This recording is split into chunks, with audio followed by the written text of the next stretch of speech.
I'm Luke Story. For the past 22 years, I've been relentlessly committed to my deepest passion, designing the ultimate lifestyle based on the most powerful principles of spirituality, health, psychology, and personal development. The Lifestylist Podcast is a show dedicated to sharing my discoveries and the experts behind them with you. Close your eyes. Become aware of your breath. Become aware of your heart beating. And I'm so grateful to come together with you today.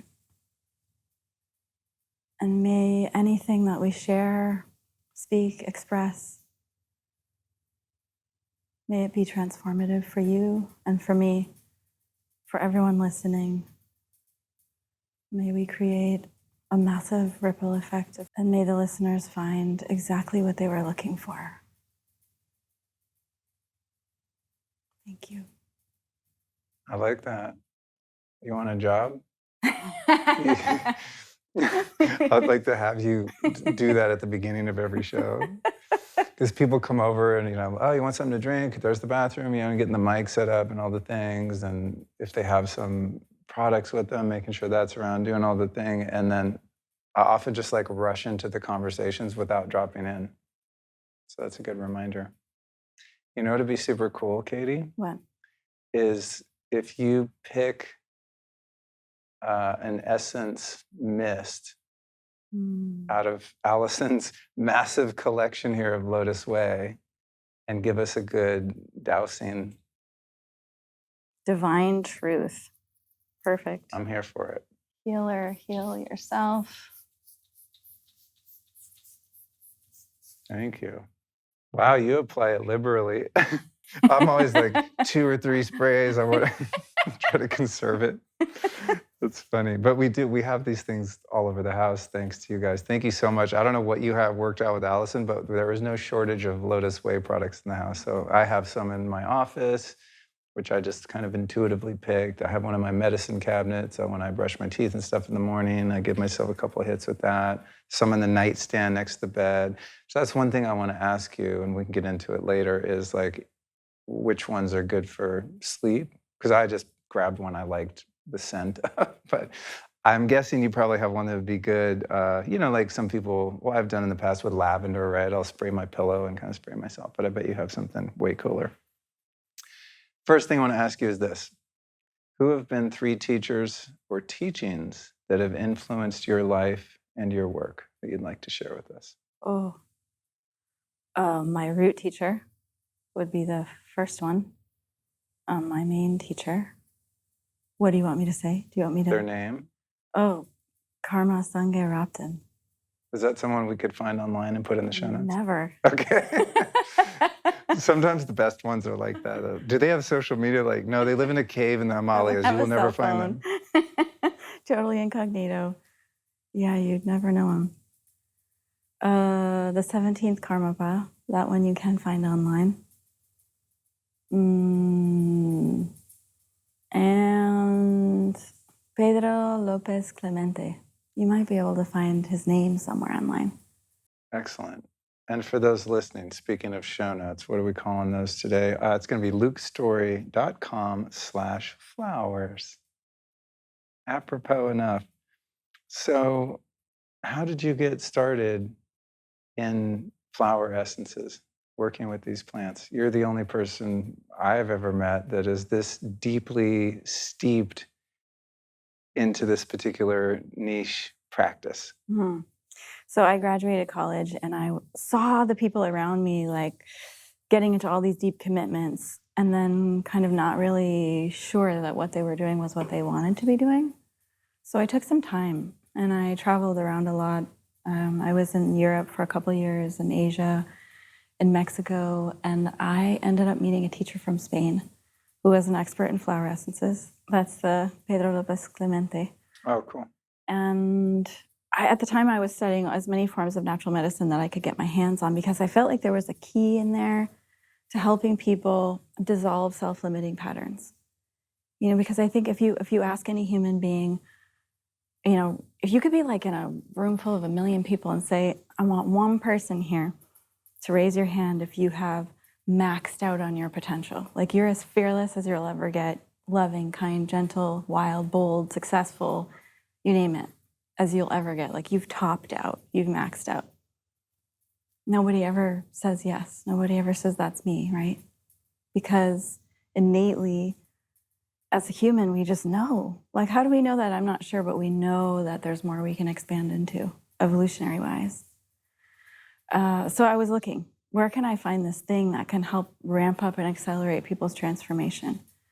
I stumbled onto this. Actually, it was a crazy story of how I found him. I was walking down a cobblestone street, and it was empty. It was a holiday. There was no one on the streets, and this really sweet Otomi indigenous woman came up and she handed me a flyer. And so I grabbed the flyer and I said, flower essences. So this is really interesting. Usually it's stuff you're not interested in, right? So I turned around to ask her some questions and it was like she vanished. So I started running up and down all the different cobblestone streets looking for this woman and I couldn't find her. So I thought, well, that's really weird. I'm the only one out here. Like, what is she doing out here? So I took it as a sign. I went to Mexico City. I met this teacher from Spain, and he taught me two main things. One was that every flower on the planet has a very specific healing benefit for us. It will accelerate or harmonize or amp up certain qualities within us, and that the power of the ripple effect is such that if only 3% of the world's population is actively working with these flower remedies, it has enough power to change the outcome of the future in a really positive way. And I was like, I'm in, you know? I mean, I think so many of us want to benefit in some way. And when we think of all the problems in the world, it's like, God, what could I do to make a dent in that? But 3%? Sure. I could devote the rest of my life to 3%. So that's what I did. Wow.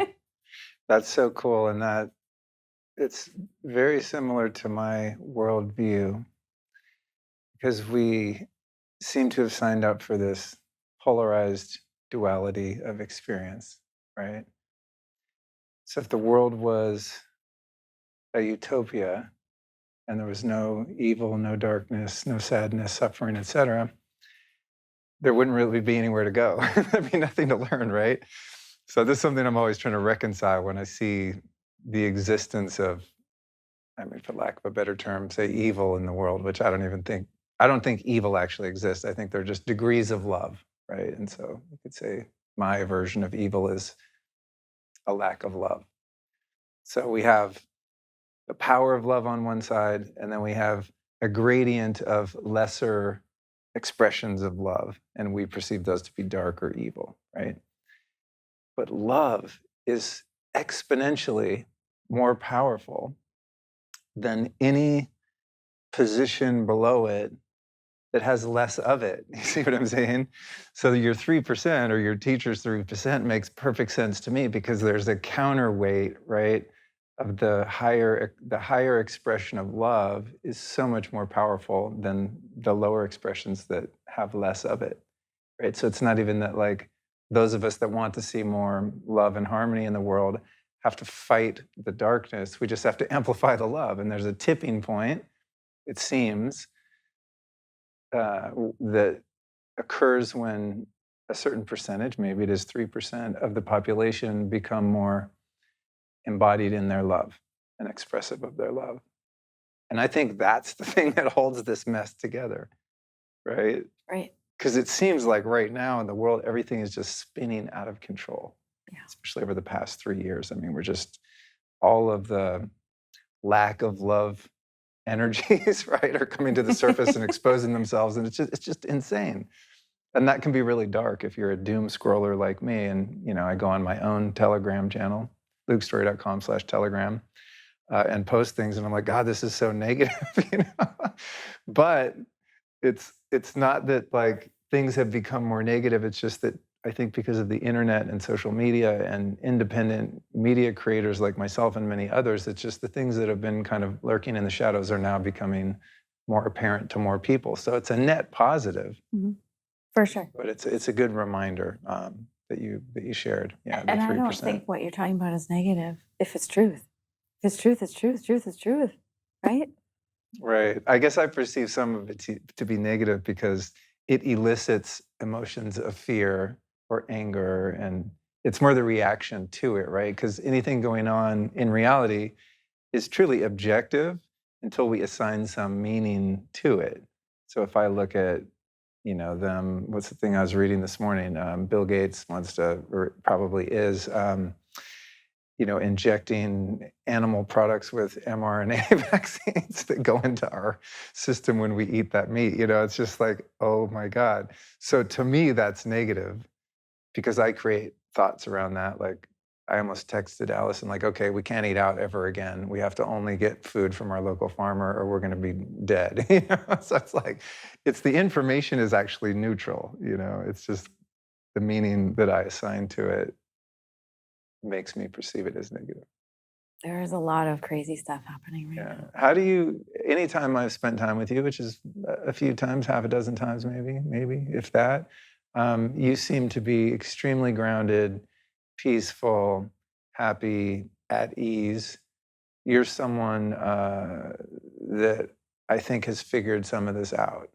And I don't know, you that intimately personally, if you're going through divorces and crazy shit in your company, firing people. I don't know if there's drama in your life, but like the way you present yourself seems to be really happy, peaceful, and grounded.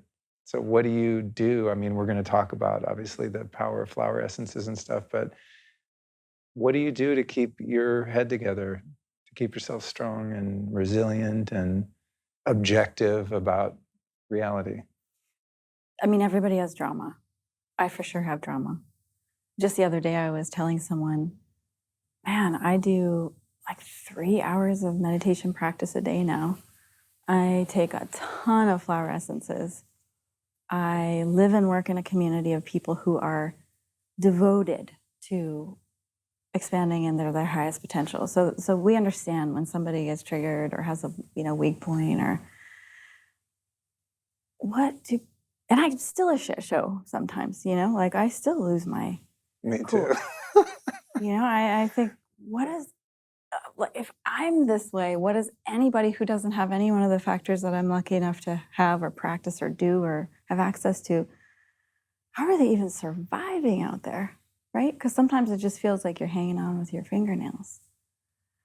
And I mean, those are the 3 things I would say are the most powerful for me. The flower essences work. I don't know that I could be sane without them. They accelerate personal growth. So what I've seen over the last 20 some years is like the regular amount of personal growth you would go through in 6 months. You're trucking along in your life. If you're using them regularly, it squishes it down to like 1 or 2 months. So it just seems like you process things more easily. You file things out. What doesn't work for you, you toss it. You don't get as stuck in things, right? You just move through a lot more easily and quickly. Sometimes easily, sometimes it's hard, right? Meditation obviously is such a powerful tool. And then being surrounded by people who are in alignment with you and value the same things and are working on themselves and can make space for you to freak out and be human. I would say those are the top 3 movers, shakers. But even so, I mean, I always say a company can only be as good, or an organization can only be as good as the person who leads it.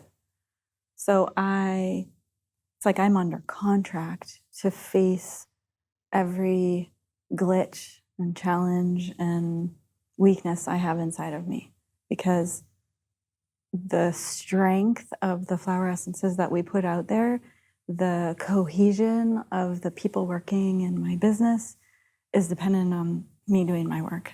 If I slack, then that will trickle down through the whole thing. Totally. Yeah. The responsibility of leadership is no joke, right? Because the culture of, speaking of business, the culture of your company really is dependent on you. And I've learned that the hard way. many times. And it's probably one of the reasons that I keep a really tight team and I don't really try to scale and grow because I just don't want that responsibility. I mean, there's a lot of responsibility that comes with it, but the biggest for me is always the people, right? I had a company before and I was a little less enlightened and probably a lot less. And I would show up and it was a time in my life where I was much less aware of complaining, right? Of just the egoic tendency to make things in your experience wrong so that you elevate yourself into being right, that kind of thing. Complaining about, oh, I can't believe it's raining today. Oh, I can't believe the web guy sucks so bad just whatever, complain about anything. Right. And I still complain a little bit, but I really do my best to monitor that. And I observed over time, and my partner at the time was maybe even more kind of negative than I, and we're the two leaders of the company. And I noticed that it caught like a cold, man. It's like I started coming into work and everyone's just making fun of people and complaining about people, and it got super toxic.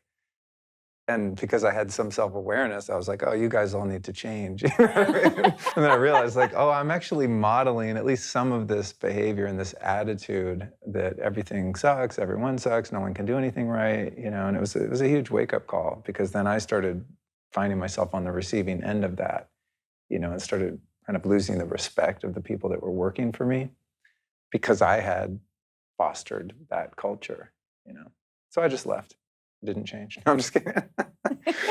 But no, how many people do you have on your team? We're about 15 now. Really? Damn, you guys are like a real company. I'm most excited Crazy. about, we are in the process of registering in India right now.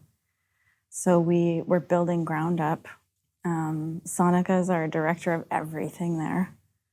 And if you would have asked me even a couple of years ago, where's the next place you'll find yourself? I would have never guessed India.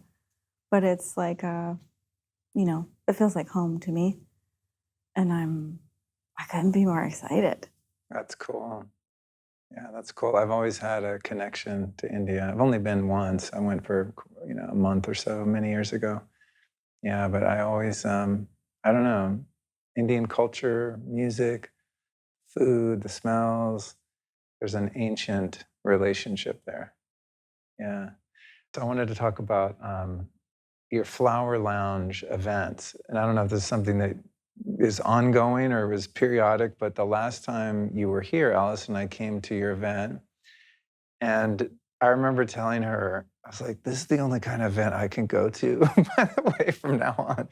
Because like your team is so zen, and the ambiance and the feel, the chanting, the I don't want to call them lectures, but presentations, like everything is like super mellow.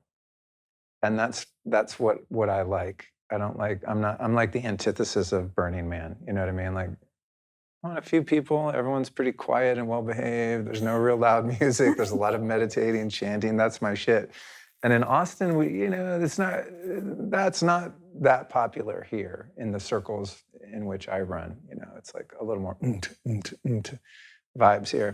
I'm older too. I was telling you, I don't look in the mirror a lot today. I was shaving to look presentable.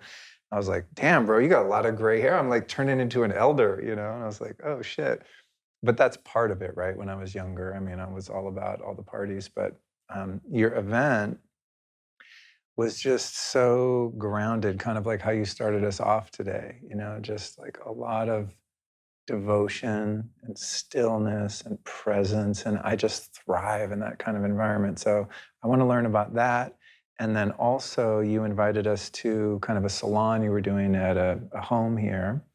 And Alice and I came over and got I don't even know what they were called, but 2 flower essence treatments. And maybe you can elaborate on what that was. I remember being bathed in flowers and getting some acupuncture and maybe some body work. To be honest, like I went in such a deep theta, like drooling, beautiful state. I don't even know what happened. I just know I didn't want it to end. And when it did, I was like, oh, what? How long has it been? Time elapsed quickly. It was in such a beautiful place. And then we went outside for the flower baths, and it was just lovely, the whole thing, like both events. So tell us a little bit about how you work, how often that happens, what was involved in all of that? So we do a flower lounge tour typically once a year, and we'll hit a string of cities. It was our first time in Austin. Austin is like my favorite place to be. Really? Yes. Cool. I love people here and the place and the earth beings and everything in Austin. I'm in love. But that particular tour was about, we called it Ripple the Void. So we really wanted to create a ripple, and we brought out some of the practices that we've been doing for some of us for decades, but we, like the chanting practices, for example, we usually keep those kind of separate from business, but it felt like a good timing to bring it out into the open and let people experience what are some of the things that we do on a regular basis to, to clear energy and invite in auspicious, good health and synchronicity. So, and it was also a really nice way to educate people about what our flower essence is, because I think we've been in 21 different cities with flower lounge events before, but I just kind of created a beautiful experience for people, like have a edible flower food, and we'll put some stuff in there and you'll feel good, but we're not really going to tell you what it is. Because I feel like maybe people weren't totally ready, it was kind of woo. Now I feel like people are ready. They want to know, like, what is this stuff? Flowers have energy? How? And how does it work? And what's the science behind it? And why is this so important right now? Why is this going to be like one of the most important wellness modalities going forward? So it was an opportunity for me to start saying some of the things that I've been holding tucked since like the early 2000s. Wow. About, God, my flower essence teacher would talk about, cellular memory, and that in each one of our cells, we hold all the information and DNA and emotional experiences from our family lineage up to 6 to 8 generations back. And, we kind of know that, because what is it like when you hit 35 years old, you start saying things and you're like, oh, that's what my mom would say, or oh, I sound like my dad. It comes out, But we don't realize that some of our thoughts belong to our family lineage. We think they're unique and different and just us in our own little heads here. But it might be the same thing that a great-grandmother thought or a great-grandfather was going through. So that's one of the areas of things that we can actually address, is how do we turn down the volume on things that aren't really us and turn up the volume on what our absolute true nature is, free of that lineage influence, right? Or people that we've been sexually intimate with in the last 7 years also impacts, or who we spend our time with. All of those things affect the emotional sphere, mental landscape, spiritual, energetic field that we exist and impact how we see reality, right? So the name of the game, I think, is really to, like, what are those things that will elicit who we truly are and our strengths and our power and our unique qualities, and what turns down the volume on noise. The big volume knob. When you and Allison and I have talked about your squad, I forget if we have, it's like the LOTUSWEI squad, but you have such a unique group of people, just interesting creatures, just diverse and interesting, yet unified in an energetic. That is what I described earlier, just like super grounded and chill. I mean, you can tell the people that you roll with have done a lot of meditating. These aren't people that like learned to meditate on TikTok 2 months ago because it was the hot trend. It's like these are people grounded in a devotional practice. And I've not ventured into the realm of Buddhism much. It's never been my lane. Like, I kind of get it, resonates, but it's never been like, oh yeah, this is the thing.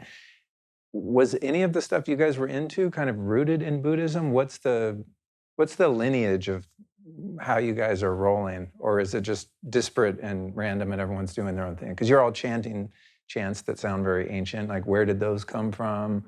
What books are y'all reading? What's the lineage of teachings that you guys are most rooted in? Yeah, the chants are Sanskrit or Tibetan, and not all of the company is practicing, but a good majority of folks are. And the community I live in, we're doing practice together every day, or separately every day as a commitment. Like one of my roommates, Lisa, her passion is chocolate. She started making the dark chocolate. Is she the one that made the chocolates at the? Yeah. Oh my god, Dude!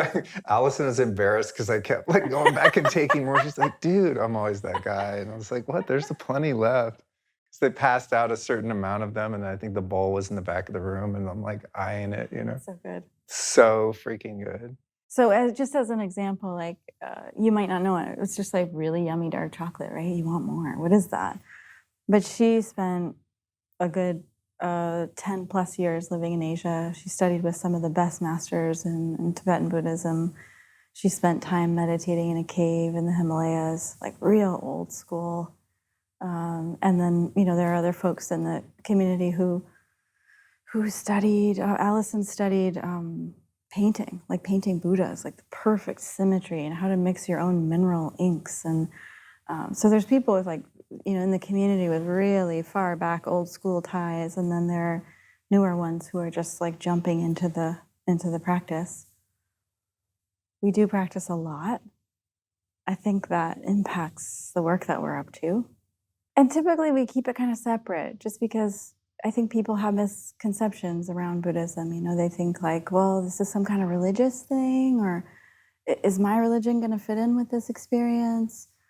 But it's based on a path that, Sakyamuni one day realized, that as much as the king was in India was trying to keep him like really sequestered in the palace, like not let him see anybody getting old, not let him see anybody get sick, not let him see anybody suffering, give him anything he wanted, because when he was born, it was prophesied that he would become like an ascetic monk, right?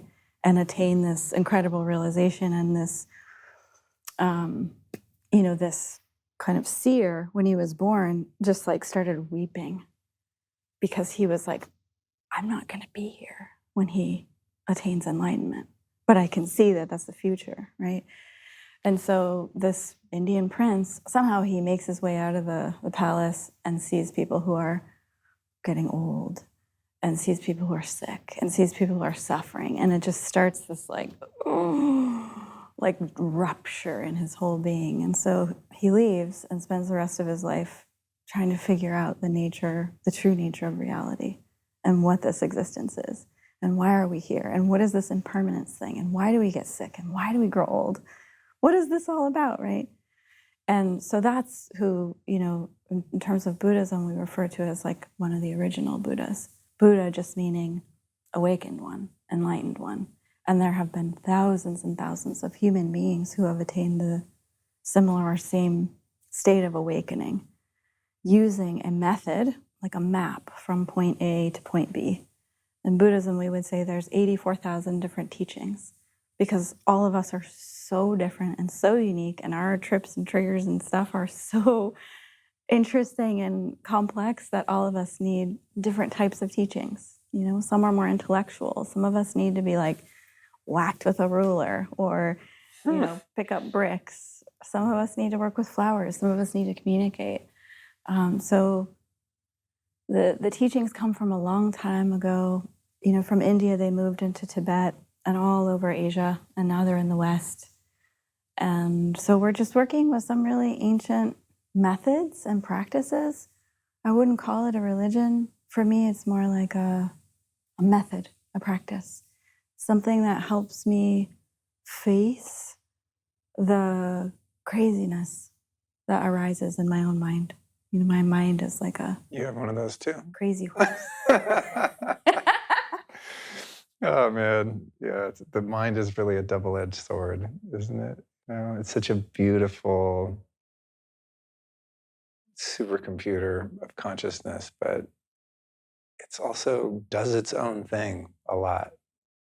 I think about this sometimes, like the mind, the ego.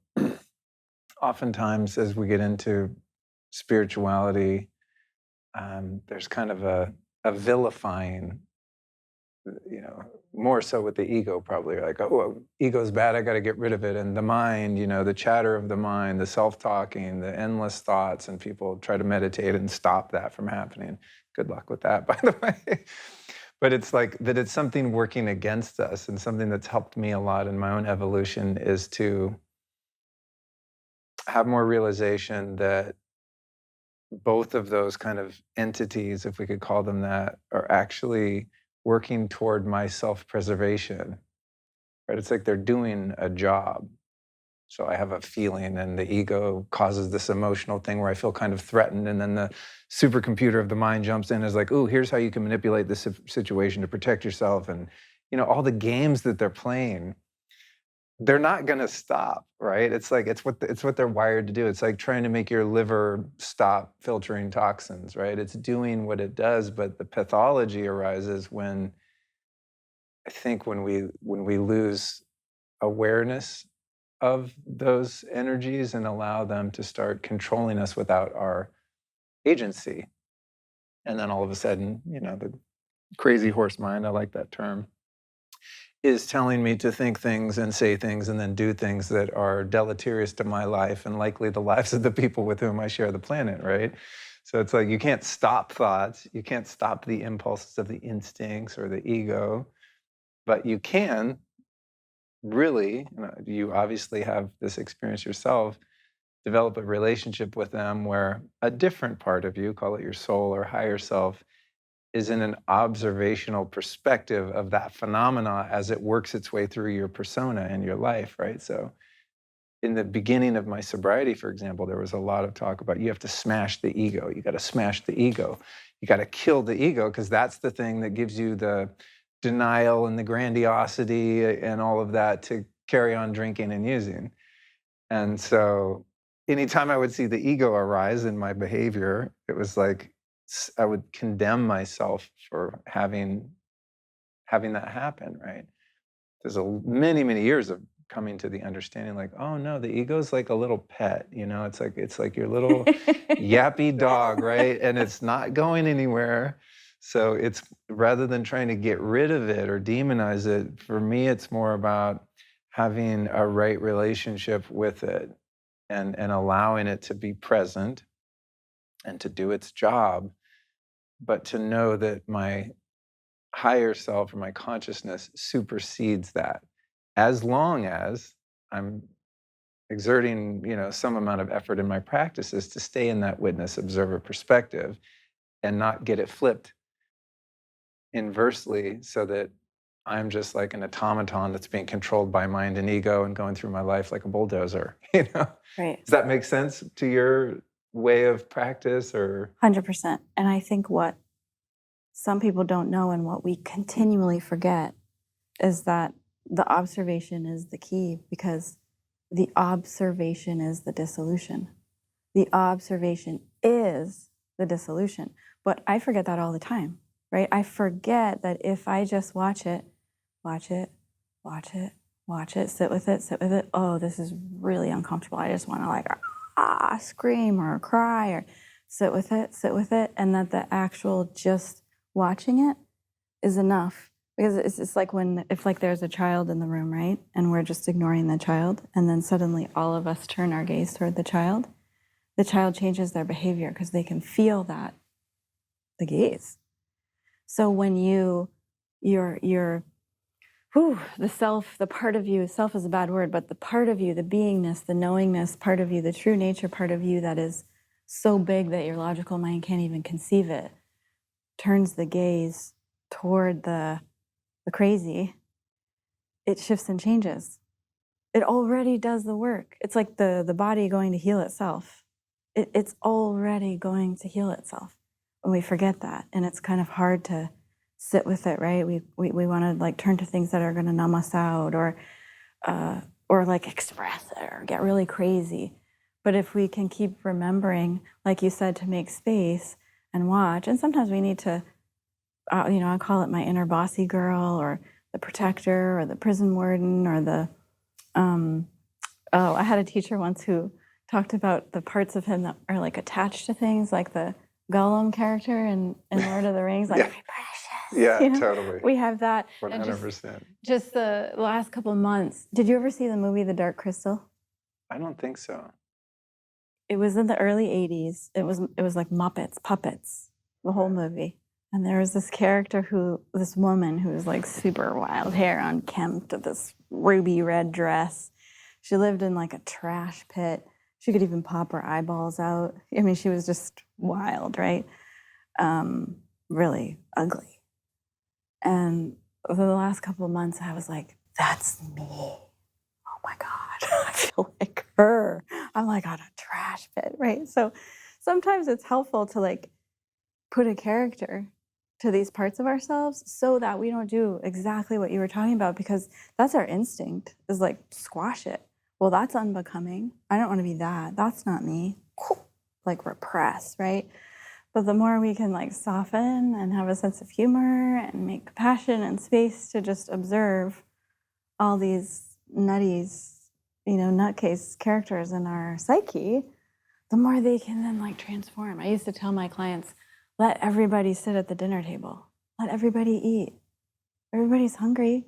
Like, let everybody sit around the table and let's all eat together. I like that. Yeah. It just reminded me of something that someone told me many years ago around attachments. And I think it's just like an ancient parable, but it had to do with addiction. And I don't even know if the origin story of it is true, but it was explained to me like this, that in certain parts of India, the way they trap monkeys is they put some material that's attractive to the monkeys inside a jar, essentially like a clay pot. And the opening to the pot is big enough for them to get their hand through when their hand is open. But then when they go in to grab the berries or whatever nuts in there, they close their fist around it. And when they go to pull their fist around, they can't lift the big clay pot, and they essentially trap themselves. And all they have to do is let go and loosen their hand, and they can pull their hand out. But they can. Yeah. And I don't know why. That's just I haven't thought about that in years. But I remember being in a treatment center, and I think someone told me that shortly before I went in there. But I remember thinking that it's just like let go, stop holding on. And now I would probably frame that as just my relationship with attachments to how I think things should be, right? And I think today when sometimes we think let go, we think of like the monkey, like loosen the grip. And sometimes we don't really know what does that mean to loosen the grip, right? And if anybody is like having a moment, like we all do, right? Each of us probably had a moment in the last month that's gripping us. It's like, I tend to think of it now as like unhook, because you don't have to let go to get it to go away. It's more like, or like to drop it or dissolve it or make it go. It's like, can you unhook your mind and see the walls around you or the trees around you? Or do you hear the sounds around you in the space? Or can you feel the way the air is moving on your skin or the way your spine feels? It's like all these other kind of reference points we can look to sort of unhook, because that monkey mind, we have a mind like a monkey, right? It just wants to like grab onto everything. Yeah, mine's more of it's a barrel of monkeys. Remember those little toys? Yeah. It's a party going on in here. They're all connected. Yeah, everyone's invited. Yeah, it's funny. I didn't know we were going to get philosophical, but I think, even sometimes when I start a conversation and I have, like, this is a pretty niche topic, like the power of flowers, flower. Say that 10 times fast. But then there's the more human side of me that's like, yeah, but I want to know the person behind the philosophy, right? It's like, why was someone drawn to something? The why has a lot to do with the who, So I appreciate just getting to know your perspective a bit. Well, and I think you can't have one without the other. When the first 10 years of working with flower essences, all I did was see clients and one-on-one and make remedies for them. And then they'd come and see me every month. And I realized really quickly that because you are offering someone this antidote that moves them through things more quickly, sometimes it can be more intense. And the necessity of what I would call mind training, or working with your emotions, or making space for what arises, is necessary, because people will have what's called a healing crisis, or they'll look at things in a different way. And the two, you need the rubber hits the road practice. Like if a flower can unearth something that happened to you when you were 4 years old, oh shit, well, now you have to look at that, right? Like it dislodged this piece that was like stuck in there, and you're about to, let it go like a kite. But when you're right before you let it go like a kite, you've got to go through it and see it and experience it on its way out. So I realized really quickly, oh, we also need training. We need mind training, to the capacity of like, we need to know how to work with our emotions, because we're not taught that in the West. We don't get taught how to work with our emotions, do we? In the United States or in the West? No, generally not. And I think many of us that become aware of that and get into spirituality as a way to find answers for our lives are drawn into the temptation of bypassing, right? When you get air quotes spiritual, right? It's like love and light and crystals and flower elixirs, right? Right. Green juice, smoothies, meditate, go to yoga.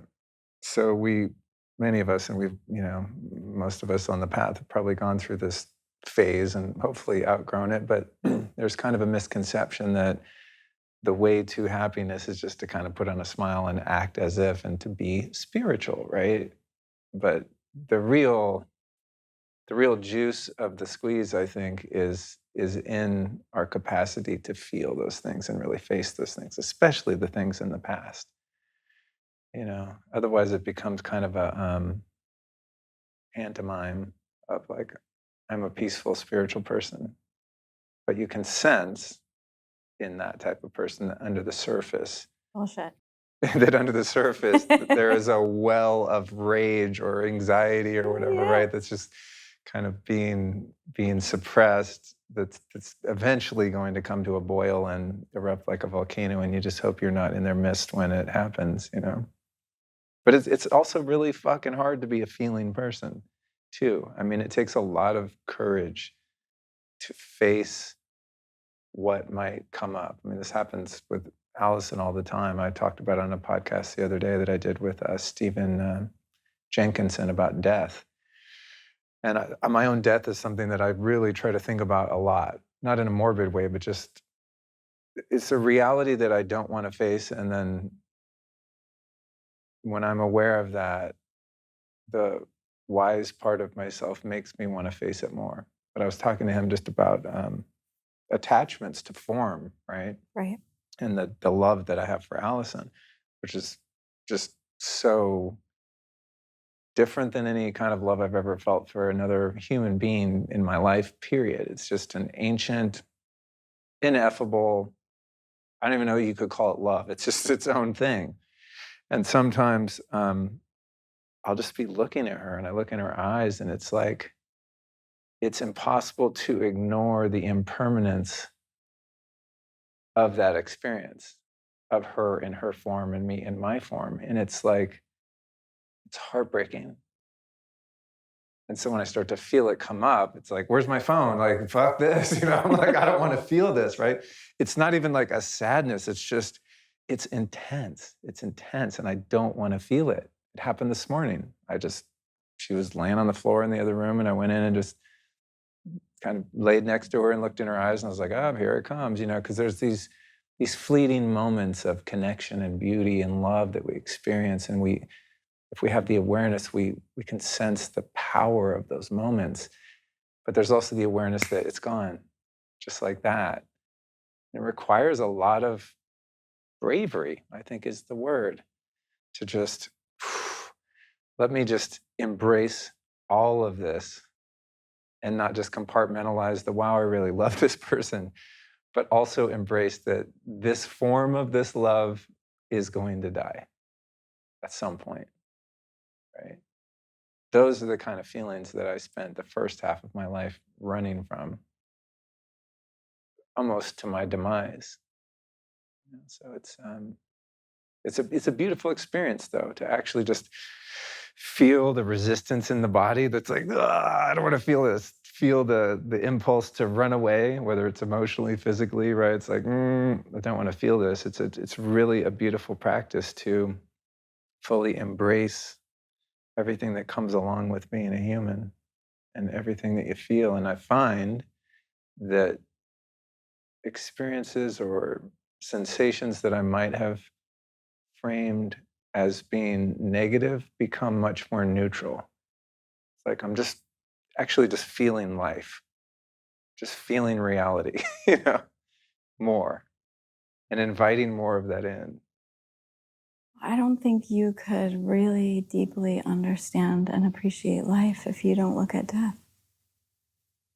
I mean, I understand it's not easy. It's not easy for anyone to face that imminent possibility. It's not even a possibility, it's a surety. It will happen. All of us will die. You will die in that form. I will die from this form, right? Allison will die. Think about this. Everyone, including us, every single person you and I know right now will be dead in 100 years. It's great. I mean, like, it gives life a richness when you, I mean, maybe we won't, right? Maybe technology will advance and we get a few more years or something, but just based on the way things have gone so far in our life expectancy, to me, that it's a precious thought because it reminds me to value and cherish each moment, like the moment you and I are sharing right now, the cat walking across the table, just being present to that, I think gives life a depth and a richness that makes it easier to appreciate. You wouldn't think about that if you were ignoring death. Yeah. And it makes it easier to appreciate even when one is getting their ass handed to them by life too, right? Because in that moment, this will also come to pass. Those moments of elation, right? You get married, you win the lottery, your company does well, whatever, you achieve something, right? Or you have some grace bestowed upon you in some way, and you're elated. That elation is also as temporary as your darkest depression. Everything is changing. Yeah. That's the only sure thing, right? Yeah, totally. It's changing. Totally. It can be really unnerving. Yeah. Yeah. All right, there's a bunch of other stuff I want to talk about here. I want to know about, I want to pivot into the flower essences. I feel like we would talk for 3 hours just about the meaning of life, which I love, but we do have a topic that this show will be titled, and people will be like, why are they talking about consciousness when we want to learn about flowers? Tell me a little bit about the history of what history there is of working with flower essences. So what you do, you have like these serums. You put one on my wrist before we started. It's just absolutely delicious. You have some elixirs that you can eat, and then you have these sprays, these mists. And before Allison turned me on to your stuff, I had no idea that this kind of thing even existed, with the exception of that rose water stuff that girls at yoga class like to spray around a lot. I had no clue. And so they started just appearing in the house more and more, and now they're in this room, and now they're in every room, and they're just kind of ubiquitous in our home life experience, and she travels with them and the whole thing. So to me, it's very new, but I assume there is a history of use. So maybe give us a kind of a synopsis of that. Yeah, it's a really ancient technology. You see it all over the world. And it is based on drinking the dewdrops on the tops of flowers. So the Aborigines in Australia would drink the dew from the bush lollies. The yogis and yoginis in the caves in the Himalayas would consume a substance called chulen, which was the concentrated life force of crystals and flowers. The Taoists were drinking the dewdrops in the mountains. If you go to Central America and you work with medicine women, so oftentimes they'll have you select flowers, or they'll select flowers, soak them in water in the sunlight and dump it over your head. I had that. in Costa Rica, at ayahuasca retreat at Soltara. Beautiful. Much like the one that you did. Yes, exactly. Yeah. So when that one was coming, I was like, oh, I remember this. This is really nice. I wish I could do that every morning. Like, what a way to start the day. Like you could. A flower bath. I guess I am with your sprays, right. Medicine cabinet, mini flower bath. But yeah, anyway, carry on. They do the same thing in India. Moments of transition, dump the flower bath over your head. And then if you look in Europe, you see 13th, 14th, 15th centuries, the alchemists, the doctors, the nuns, they were recommending to their patients and clients and confidants, go out into the wild, go across this hill, over this bend in this part of the forest, look for this particular flower and drink the dew from the top every morning. So it was a practice. It's nothing new. Like, it's been around forever, right? But this way of, like you said, bringing it into our everyday life so that it's easy and convenient, that part is a little bit new. In the 1930s and 40s, a doctor by the name of Dr. Edward Bach, he was in the UK. He was an allopathic doctor. He got frustrated with the limitations of Western medicine. So he studied homeopathy. He became a homeopathic doctor. Then he got frustrated with homeopathy, and then he just turned to his backyard and all the flowers in his backyard. And it was him who figured out a way to scale dewdrops. Because if you I live in Phoenix. We don't even have dew. You don't have dew, yeah, not at all. I mean, maybe you do here in Austin, but yeah. It's too dry. We have a lot of humidity here, but I've tried to grow flowers and they just melt in the heat. It's like, I don't know what kind of flowers you need here, but we've attempted with a couple, and either the deer eat them or they just shrivel. Like, you water them every day and they're not meant for this climate. Well, and what if your deepest, darkest thing needs an orchid from Costa Rica or a wildflower from Iceland or something from India? There's over 40,000 flowering species, and every single one has a thing that it unlocks inside of us. So this technology has been around for a long time, and the way that you can incorporate it really easily today, which is the kind of new part, is you can put it in your mouth, you can put it in your coffee, water, tea, you put it in your beverages, and think of it like very low dose, like microcurrent, right? It's like botanical Wi-Fi or floral Wi-Fi, right? If we could see it, it would be amazing. And, for some people that's a little out there, but if you look at your cell phone, how does your cell phone work? Do any of us really understand how the cell phone works? And if somebody would have said, hey, Luke, when you were little, you're going to carry around this little box in your pocket when you get older, and it's going to emit these invisible waves, and riding like on a magic carpet, you're going to, put all your poetry and music and love notes and podcasts and all the things that are most important to you are going to ride on these invisible waves that you can't see. I mean, it's nuts, right? So in that same way, nature has had that technology all along. The Earth is 4.5 billion years old. There is a Wi-Fi, if you want to call it, or a field that is being emitted from every botanical on the planet and from the Earth itself. The Earth is a living entity. It's not like we're on some rock, right? Thank you. Yeah. I've only come into that awareness, sadly, over the past couple of years, really, where I have realized that the planet is a living organism. I don't know why it eluded me. I've always loved nature, but I think when I started working with medicine, I think just standing outside going, oh, I think that tree is talking to me, and realizing it's not because I'm tripping. It actually is.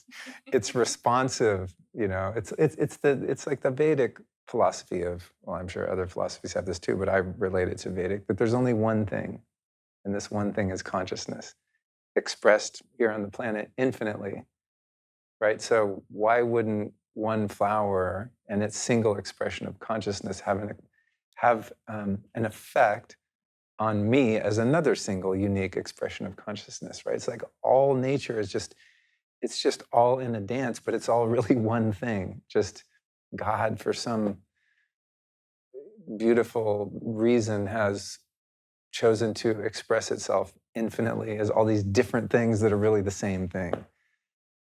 So that's what has started to become more apparent to me it's like looking out the window, seeing that tree, that oak tree blow in the wind.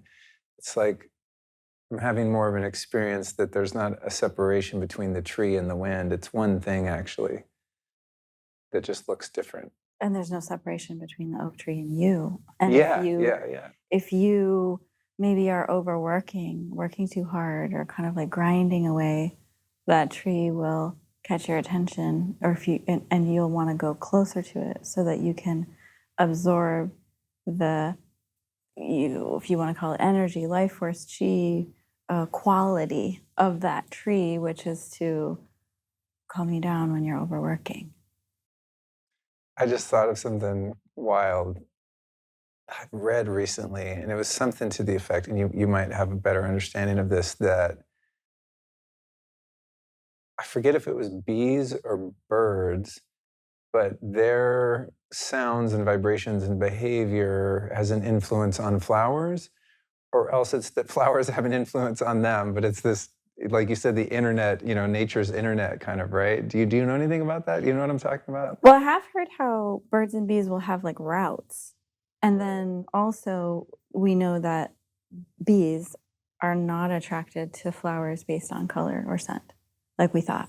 Oh. That flowers are actually emitting a very microelectrical current, and the bees feel it on the little hairs on their legs. And so they can communicate dynamically with the flowers and botanicals. Wow.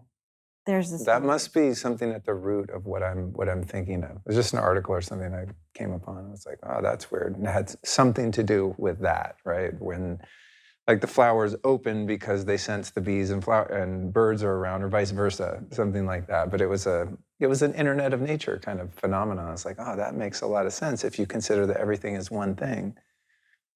And then since we're also a part of nature, why wouldn't we be able to download or upload, or all these funny tech words that we use, but those lessons, messages, frequencies, energies, life forces, chi flow from botanicals or flowers or the earth itself? Why wouldn't we be able to do that? Of course we can do that. And of course it's something that we all know how to do. We just forgot that we knew how to do it. And what's even more fascinating is each one of us knows exactly what we need. So if you walk into a flower shop or into a garden and someone says, which one do you like the best? It's not arbitrary. You will always be drawn to the one that will have the most positive impact, or will activate something inside of you, or magnify or empower something inside of you that is important. It's kind of like forest bathing. Yeah. Right? It's like, I forget again, like I'm not good at remembering details, but I remember reading something about how, pine trees, for example, and you smell that, you smell the terpenes or whatever in the air, that it has an effect on your brain and your nervous system just from smelling that. That's part of why forest bathing works. There's like the energetics of it, but there's a biochemical thing that's happening when you smell a certain smell. So I think I learned that a couple of years ago. So I started running the essential oil thing on my desk, and it's kind of part of my little productivity hack, right? I was like, well, I can't be in the forest because I got to sit at this damn computer, but I'm sure as hell going to make it smell like the forest. Right. Which I think is why I like having your sprays, on my desk too, because I'll just kind of get caught in the matrix of work and go like, all right, hold up, I need to just recalibrate myself. So I can only imagine what, and we'll get into the deets of this, but say just, the smell of a pine tree does that. Then it got me thinking, well, all of the different combinations of flower essences that you put together, it's not only like this one thing, but then there's all of these different combinations, this synergistic. Yeah, it's crazy. It's like musical. The symphony that's happening, right? So. But before we do that, I want to share something with you. The most fascinating thing I find about forest bathing, because I know you're going to geek out on this, is when you look at it's exponential. That's what the most fascinating thing is about nature. To me, it is exponential. Like us, right? Like life. If you spend one full day in the wild, let's say you and Allison go camping and you're just out in the wild, no cell phones, your white blood cell count will go up, so your immune system is boosted, your adrenal glands relax, your cortisol goes down, your adrenaline goes down, so you de-stress. And that effect lasts in your body for a week, even though you've only spent 1 day. So it's not 1-to-1, right? Wow. Here's where it gets even trippier. If you spend 2 days in the wild, that effect, those positive effects on your body last for an entire month. Oh my God, I got to get outside more. That's crazy. And the same goes wild. for flower essences. So there's 2 things happening. One is the smell. So like the smell of the pine trees, or the smell of a rose, or the smell of jasmine, all the yummy smells. That's the essential oils. So, right, it's like squeezing or distilling the juice, the literal juice from the plants. And that is such an amazing sensorial experience that's like tactile, right? And then there is this thing that is just the life force that we can't smell, that we can only feel. That's like love. You know, it's like you can't see love with your eyes. You can't smell it. You can't hear it. But you know it exists because it keeps the whole planet together, right? Love is love. It's only perceivable. Yeah. I love that example of love. That's usually my conversation starter for atheists. It's like, well, you can't prove God exists. Like, can you prove love exists? You know, when you pick up your 2-year-old, or you pet your dog, or you see your husband or wife, or your mom or your dad, like, what is that then, right? It's intangible, yet you know it's real and you know it's true. And that same kind of love exists. And no offense to atheists, I think atheists are very faithful people because they have a belief that they adhere to. So there really are no atheists, if you want to get down to it. Because atheists believe in something, and what they believe in is that there's nothing that's a belief. Anyway, this kind of shit I think about, you know, I'm meditating, these thoughts come together, you know. I don't know if they make sense to anyone else but me, but I like to share them. It's important because it dictates how we see the world and where we see the malleability, workability of things, right? And the love exists in nature. It just doesn't look like how we're used to it. Like as humans, we're used to like a touch or a smile or a coming closer, right? We're used to something a little more physical, or maybe not. Maybe it's like a subtle felt thing. That's more along how nature rolls. It's a subtle felt thing. You know, if you look at a flower, it's undeniably, you feel something. It's beautiful, it's weird, it's funky, it's crazy, right? Or if you think about when you were a kid, tell me about some time in your childhood when you played around flowers or trees, or what do you remember? Thing that comes to mind isn't relevant to flowers, but I do. One of my earliest memories, and it is related to plants. One of my earliest memories is when my parents had been divorced when I was really young, and we lived in Aspen, Colorado. And they broke up. My mom lived there for a few more years, and then decided to move back to the Bay Area in California. And the only life I had known was in Colorado, right? And so I didn't know the smell of sea air. And I didn't know about lawns, really. There weren't a lot of lawns there. And so I remember when we arrived at my grandma's house in Concord, California, getting out of my mom's brown Pinto and just reveling in the enjoyment of the lawn, like a manicured lawn. Just a weird memory that pops up. I mean, I'm sure many more important things happened. Seeing grandma, hey, you know, like I'm sure there was some impactful moments, but I just remember like the essence of California, of smelling the ocean air of the Bay Area and just being on soft, green, lush grass. If you could describe the character, personality, feeling of that lush grass and the sea breeze, how would you describe it in 3 words? Bliss, playful, and free. Okay, this is really interesting. I'm just going to interject for the listeners here. If you want a really cool exercise to do what we just did, right? So you're going to think of something from childhood that you love, whatever your first memory is. write down 3 words to describe its personality or how it made you feel.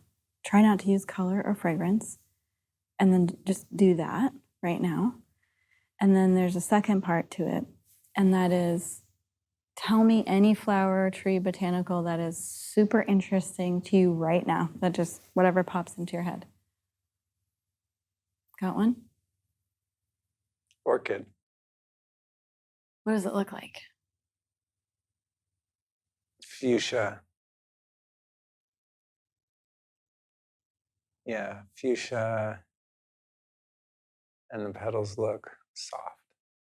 So if you could describe the personality or character of that flower, how would you describe it in 3 words? Delicate. Sensitive. Those might be the same. Well, not necessarily. Physically delicate, energetically sensitive, and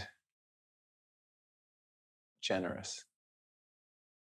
Okay, so if you're listening, then you're going to do the same exercise. What pops in your mind, right? Write down 3 words. Do you want to know what it means? Of course. Okay, so in my experience, the childhood experience is how you bring your greatest gifts into the world.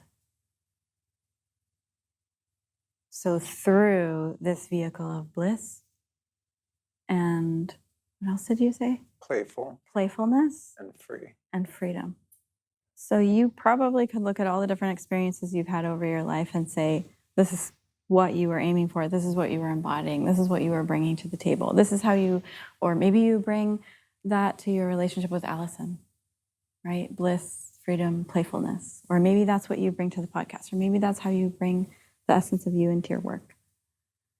And the flower that you're drawn to today is, rather than being like, that is you, right? So the first word is like, that is you. Does that resonate? The flower today is something you're working on today. So like you might be exploring the edges of, what does it feel like to be sensitive?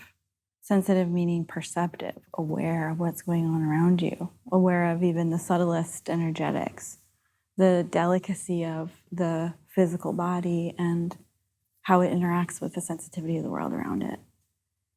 And what was the third word you said? Should I forget? Do you remember, Brandon?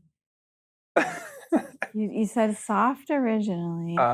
Generous. Generous. Yeah, generous. Okay, so then you might be exploring, you said soft, so I'm going to go with that one too. Like a softer side of you now as compared to when you were younger. And then a generosity. Like you might be exploring the edges of your generosity. Does that resonate? Mm-hmm. Yeah, very much so. Yeah. Isn't that fun? I love it. Okay, do you want more games? Yeah, let's do it. Tell me 3. So for those listening, not watching the video, there are 2, well, for those that are watching the video, this is what we've got here. So there's 3 cards that are full of photos of flowers, and they're about a foot square. And there's all sorts of different flowers with a number next to them. That's what we're looking at. So you'd want to take a look at that first card and point out 3 that you're most drawn to, or that look interesting. How intuitive should it be versus like taking one's time? However you go about your normal. Okay, however you roll. Okay. Number 5. And let's see. Number 16. And number 18. Okay, so let's see. First of all, I'll just say, Yeah. the flowers on this card have more to do with acquired or inherited patterns. Inherited being, remember how I talked about like 6 to 8 generations back in your family lineage? Acquired meaning, oh, I had this experience when I was in elementary school and it led me to kind of have this MO, right? So the first flower you picked is the bird of paradise. And this answers a previous question that you had and tucked it away for later. So the bird of paradise is for people or times when we have really busy mind, really active, tons of ideas, super creative, innovative, and also hard to turn it off at night. Or very logical, intellectual, and then at times hard to come down into the heart. The former would be fitting for me. Good, innovative, creative thinker. Yeah. Hard to turn it off at night. Yeah. So that flower and the quiet mind remedy in general would help you relax everything and be able to sleep better at night. There's my answer from before. Well done. The fern is, okay, so, and these can change anytime, right? These aren't static. This could change in a month from now. Sure. The fern is, you are doing something that's a little bit different, maybe, that you've never done before, or going about something in a new way. And your typical MO would be like, okay, I'm going to plan this, and this. But in this particular situation, you just can't. You have to trust that you're just going to get to here. And then once you get to here, you're going to trust that you'll know what to do once you get there. That's the essence of the fern, is to just really allow yourself to let it unfold as you go and deepen it into that self-trust. Does that make sense? And then the crazy tall tower of blue flowers is Pride of Madeira. That is for when we are different, unique, weird, not like the crowd. That's definitely suitable. And always kind of coming back to that as asset, not hindrance. Because sometimes we feel like, oh God, I'm so weird. I just don't fit in here. Where do I belong? And so that can happen, when we're young kids. And now we're coming to this fullest expression of who we are in the world. So the fern is in a blend called Inner Knowing. The Pride of Madeira is in a blend of flower essences called Luscious Embodiment. Where does the Pride of Madeira grow in the world? It grows outside of San Francisco in these huge cone-like towers. They almost look like, they look like creatures. Cool. Or Las Palmas, Tenerife, the Canary Islands in Spain. Wow. So fun. I mean, who doesn't like to look at these, too? It's just like from a reductionist logical standpoint, one could say, oh, flowers look beautiful because it attracts the bees and that's how they pollinate and so on, right? But I mean, it's no accident that humans are intrinsically yoked to flowers in every culture, right? And it's got to be more than just, oh, it's nice looking. I'm preaching to the choir here, but just coming at this from my more pragmatic self, it's like, maybe there's more here than meets the eye when you look at the way that we relate to flowers. Even if you look at just here in the States or here in the West, when do flowers make their appearance in our lives, right? They come in when we're in love, or when we have babies, or when we get sick. We bring our loved ones flowers at a death or any kind of ceremony, right? These are pivotal moments of change and transition. I think on some level, we must know that these flowers assist us in getting to the other side of whatever that. Right, and we put them on graves. Yeah, that's interesting. I never inventoried all the ways, the ceremonial kind of ritualistic ways that we work with flowers too. That's interesting. What about, are you done with this part of it?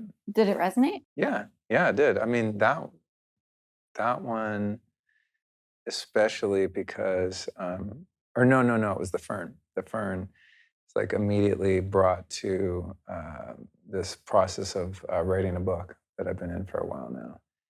And it's a new thing, I don't know how to write. I don't know how to write a book.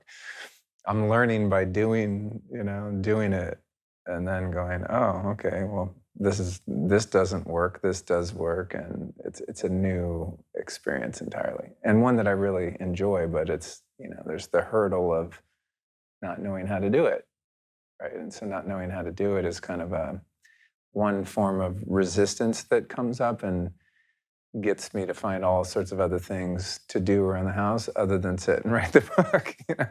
Talk about writing the book. think about writing the book, water the plants, or anything except sit there and at a blank page and go da da da and start typing. I remember those days. Yeah. I was writing in 2014 or 15.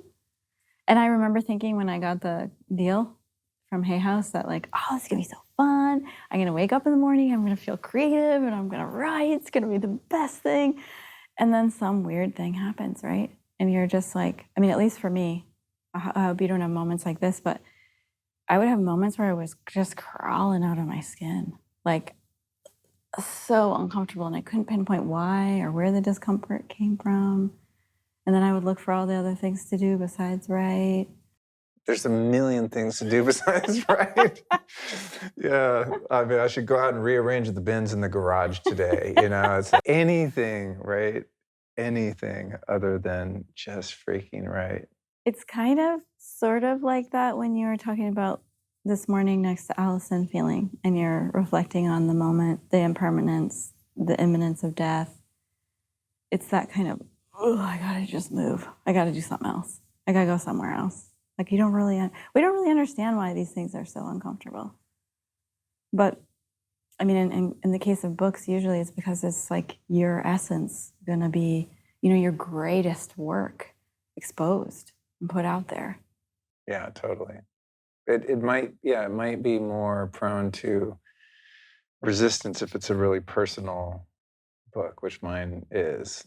You know, so it's twofold. It's that, right, that I'm going to be sharing. I mean, not like I'm guarded in any respect, and anyone who listens to the show knows it's super personal, and I'm pretty open. But it's that other people are going to be getting access to the deepest parts of me.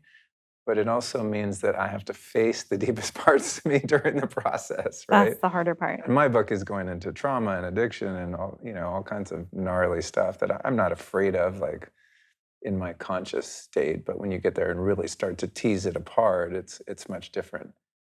You know, you really get down to the granular level of some of the things that have been painful to experience, and it's a different way of facing it. Yeah. But it's fun. So the fern. Okay, let's do one more thing. So should I, like, when I want to sit and write, should I use the blend that has the fern in it? Yes. Yeah? Yes. Okay, cool. It will help you like have enough energy to push through the resistance. Cool. It will give you breakthroughs. It will help you navigate how do you explore that unknown territory and face things maybe in a new way, in a new dynamic. Cool. Love it. Okay, let me ask you one last question. Okay. Because this might have to do with the book. I don't know. We'll see. These two are more like collective consciousness patterns. So this would be, what is Luke anchoring in this moment right now for all of the collective consciousness? These are things all of us feel, but you in particular are working on this flavor right now. Do you like these better or these better as a whole? Which bouquet is more interesting to you? This one. Okay, so I'm going to toss this one. And which 3 flowers on there are you most drawn to? God, flowers are such a trip. So wild. That one. Okay. Number 11. Okay. And this one. Number 1. Mm-hmm. And God, it's so hard. I want to pick all of them. They're so interesting looking. Number 20. Oh, cool. Okay, so I think it has to do with your book too. Interesting. Okay, so we'll start with this bright yellow one. That's one of the agave species. So they would call it a century plant, or something that blooms every 100 years. And then it dies. So it puts all of its juice and energy into growing and growing and growing and growing and growing and growing. And then it blooms and dies. This is just like one chance, right? Huh. Wow. So it's like for when you're ready to just take a huge, it could be for like physical cleansing, could be for emotional cleansing. It could be like, whoa, all in one go.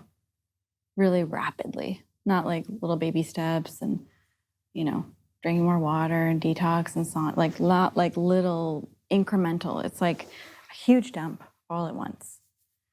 Then we have this white orchid, the radiance orchid. And it is for when we feel sometimes a sense of loss or separation, which for you is really interesting because it may not be past, it might be future based on what you've been talking about. For some people, it could be, oh, I'm really missing this person, or I feel really nostalgic for these moments in my life, or I feel really separate, or so-and-so died and I feel this like, oh, chasm. For you, it might be, it will happen, oh, right? And yeah, that rings very true. Using those. Like I'm much more afraid of success than failure. Always have been. Failure, I know how to do that. Done a lot of it. I'm well versed in fucking up my life, but succeeding is scarier because it comes with requirements and demands of me. Can we come back to that? Yes. I want to ask you about that. So the antidote to feeling separate is to feel more interconnected, right? And in those moments, like this morning with Allison, that you feel like, oh my God, one day she's not going to be in this form.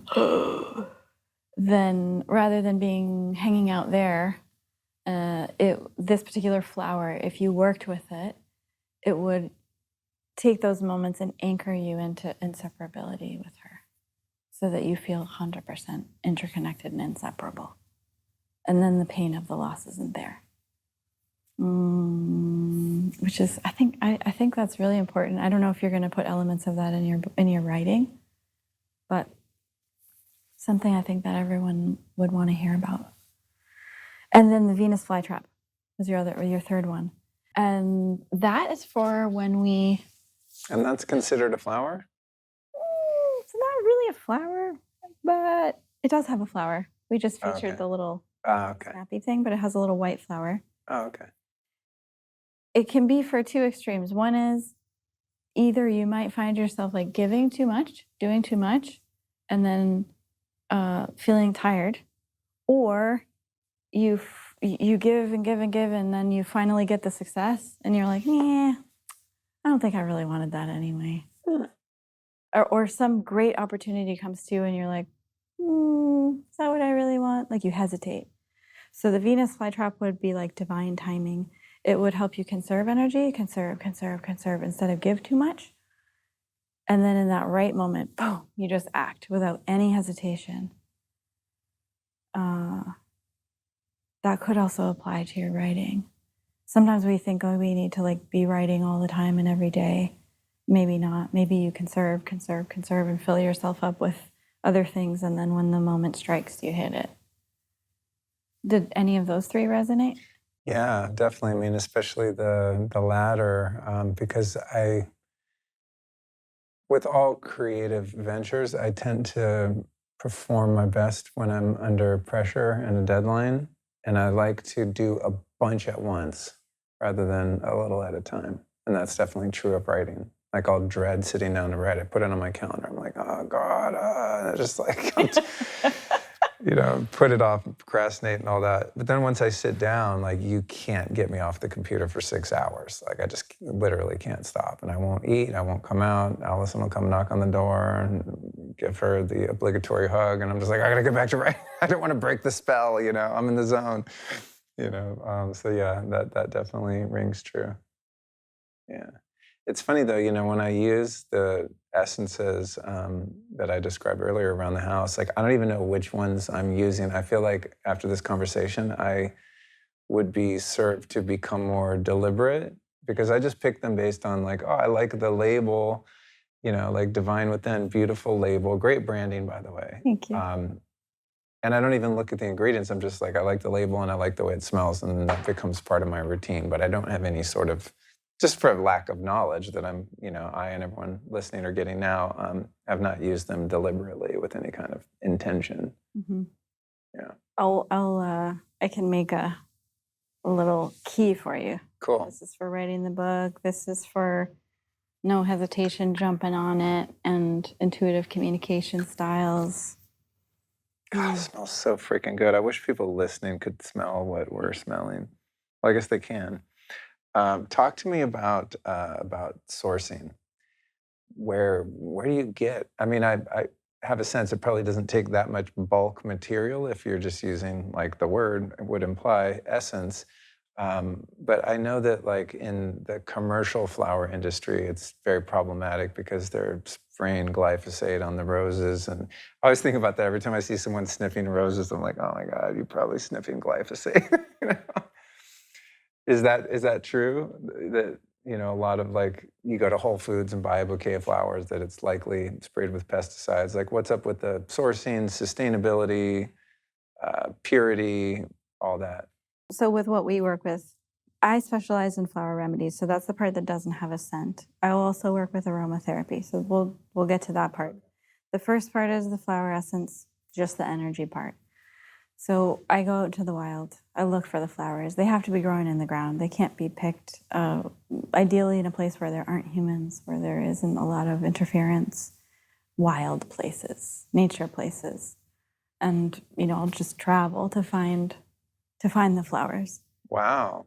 Then we come back to the exponential part, which is, this is what's so cool about this modality is all you need is, I mean, depending on the size of the flower, 1 to 10 flowers for a long, long, long, long time.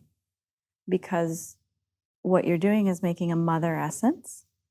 So the sunlight drives the life force into the water. The water is like a recording device, right? Water stores information. Studies show 44,000 pieces of information in every water cluster. So it's like the shiny stuff on a CD. That's water, recording device. So it stores the information from the flower, and then you add alcohol to preserve it.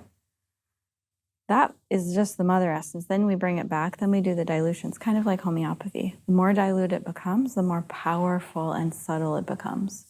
The more it's like to give a metaphor, the less of like lightning bolt it is, and the more of like subtle little electrical impulse that you're tapping into with an acupuncture needle. And then that essence moves through all your acupuncture meridians of your body and your chakras and your nadis, right? So hypothetically, just a handful of flowers collected by me may be enough, unless our company really goes gangbusters, that I could even pass it down to future generations. Wow. That's how exponential That's crazy. Mother Nature is. Because when I spray these, I'm thinking, I mean, I would picture like each little bottle took a whole bundle of flowers or something. You know? If you're talking about the scent, it did. Okay. So that's kind of the whole other extreme. Okay. We love to work with essential oils because, I mean, frankly, because when I first started in 2001 in the US, people were just not ready for flower energy, life force, chi. That was not a conversation. You know, I mean, they were popular in Europe, Australia, Asia. People kind of knew what they were. Mexico, but in the US in the early 2000s, like meditation wasn't even cool. Yoga wasn't even cool then. So my strategy was to combine them with essential oils. And then if people just thought it was a nice smelling thing. Okay, so the smell that I'm getting is not the essences, that's the essential oil component of it. Right. Got And it. the essential oils are very precious in that, so like 1 drop of rose oil requires 40 roses. So somebody had to grow the roses and harvest the roses and distill the roses and get the oil. I mean, incredible plant, like vast amounts of botanical material, right, to make this tiny little portion of essential oils. That blows my mind. That's so much labor and effort into this like precious form, right? I know, I've heard that before. I think of like, I've been on lavender farms, you know, which are just beautiful. I love lavender. And I think of like each bushel, you know, it's probably going to make a drop of the end product of the oil, you know, it's just wild. Yeah, so yeah, exactly, right? So this is kind of the base of this one that we started with is rose and Palo Santo. So, I mean, you know, how many petals went into this one experience. So there's got to be, obviously, you're talking about the energetics of the flower essences and this dilution that you're making with the sun and the water, right? I get that. But there's got to be a compound effect of the sensory experience of the essential oil part too, right? Because even just running a diffuser with some very basic essential oils definitely changes the ambiance in the room, can change your mood, can have all these concrete physiological discernible effects. So do you know what I think it is? What? I think it's the most powerful tool we have, and I think it's awareness. I think if we are, so let's say I put, oh, this is a funny one. Let's say we put Stream Orchid. This is a flower essence, no scent, into your drink here, right? And you're just like moving, going, you're doing stuff, you kind of slam it back.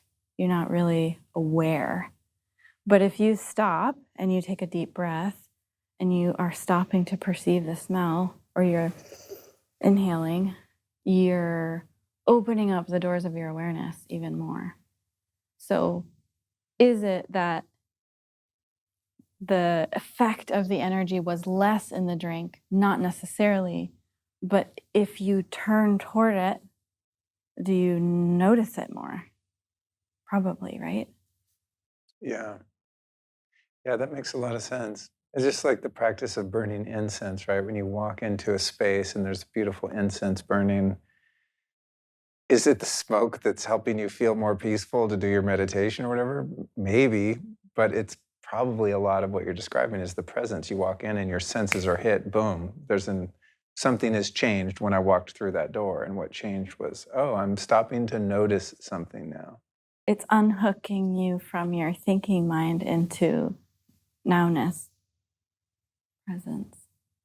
So when you travel around the world to collect these flowers, are you rolling through customs with like a bunch of dried flowers? Like, what does that look like in real life? It sounds like a fun life. It is fun. The customs piece, I'm rolling through customs with lots of little jars of liquid Okay. wrapped in clothes that Okay. if they were to look at them, they just look like water and alcohol because they're not going to test the energetics, right? Got it. So when you travel, you're doing the extraction process on location and then bringing the essence back with you. And the actual flower stays there. We can either, Okay. if the flower is bendy, right, we can just bend the flower over into the water. Wow. And then put it back. If it's not bendy, then we have to cut it. But it's such a minimal quantity that. I like what you're saying about the water being this recorder of information. That whole topic is fascinating to me. I don't know if you happen to listen to an episode I did with Veda Austin. I don't know if you've heard any episodes, but if you haven't heard that one, that shit, it's one of my top downloads. And she's, relatively speaking, as compared to some of my guests that are more noteworthy, Joe Dispenza, whoever. I mean, she's very under the radar, and she's, I think, my top download number 6 or 8 or something out of almost 500 episodes in 7 years. Yeah, people loved that episode, and it was one of the most special conversations just to me personally, subjectively.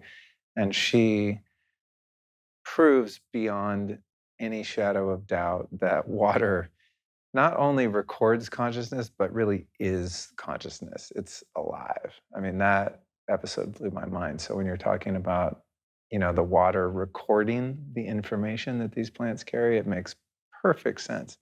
And then the fact that we're 75% water, and in our brains it's like 95% water, right? And the blood and the fluids of our body. I mean, my flower essence teacher used to talk about it in terms of like the microcrystalline structure of the blood. And there's all this information that's held in our own bodies. And so when you introduce the purity of flowers in the form of water into your own waters, it harmonizes. How do you figure out where to go to find your flowers in the wild? Like, you're not going to downtown LA to the flower mart and just, hacking off a bunch of glyphosate roses. Like, how do you even know where to go? Every time it's different. I remember once looking at, when Airbnb was kind of new, I was just like scrolling through Airbnb on the iPad and I was like, Iceland. What is this place, Iceland?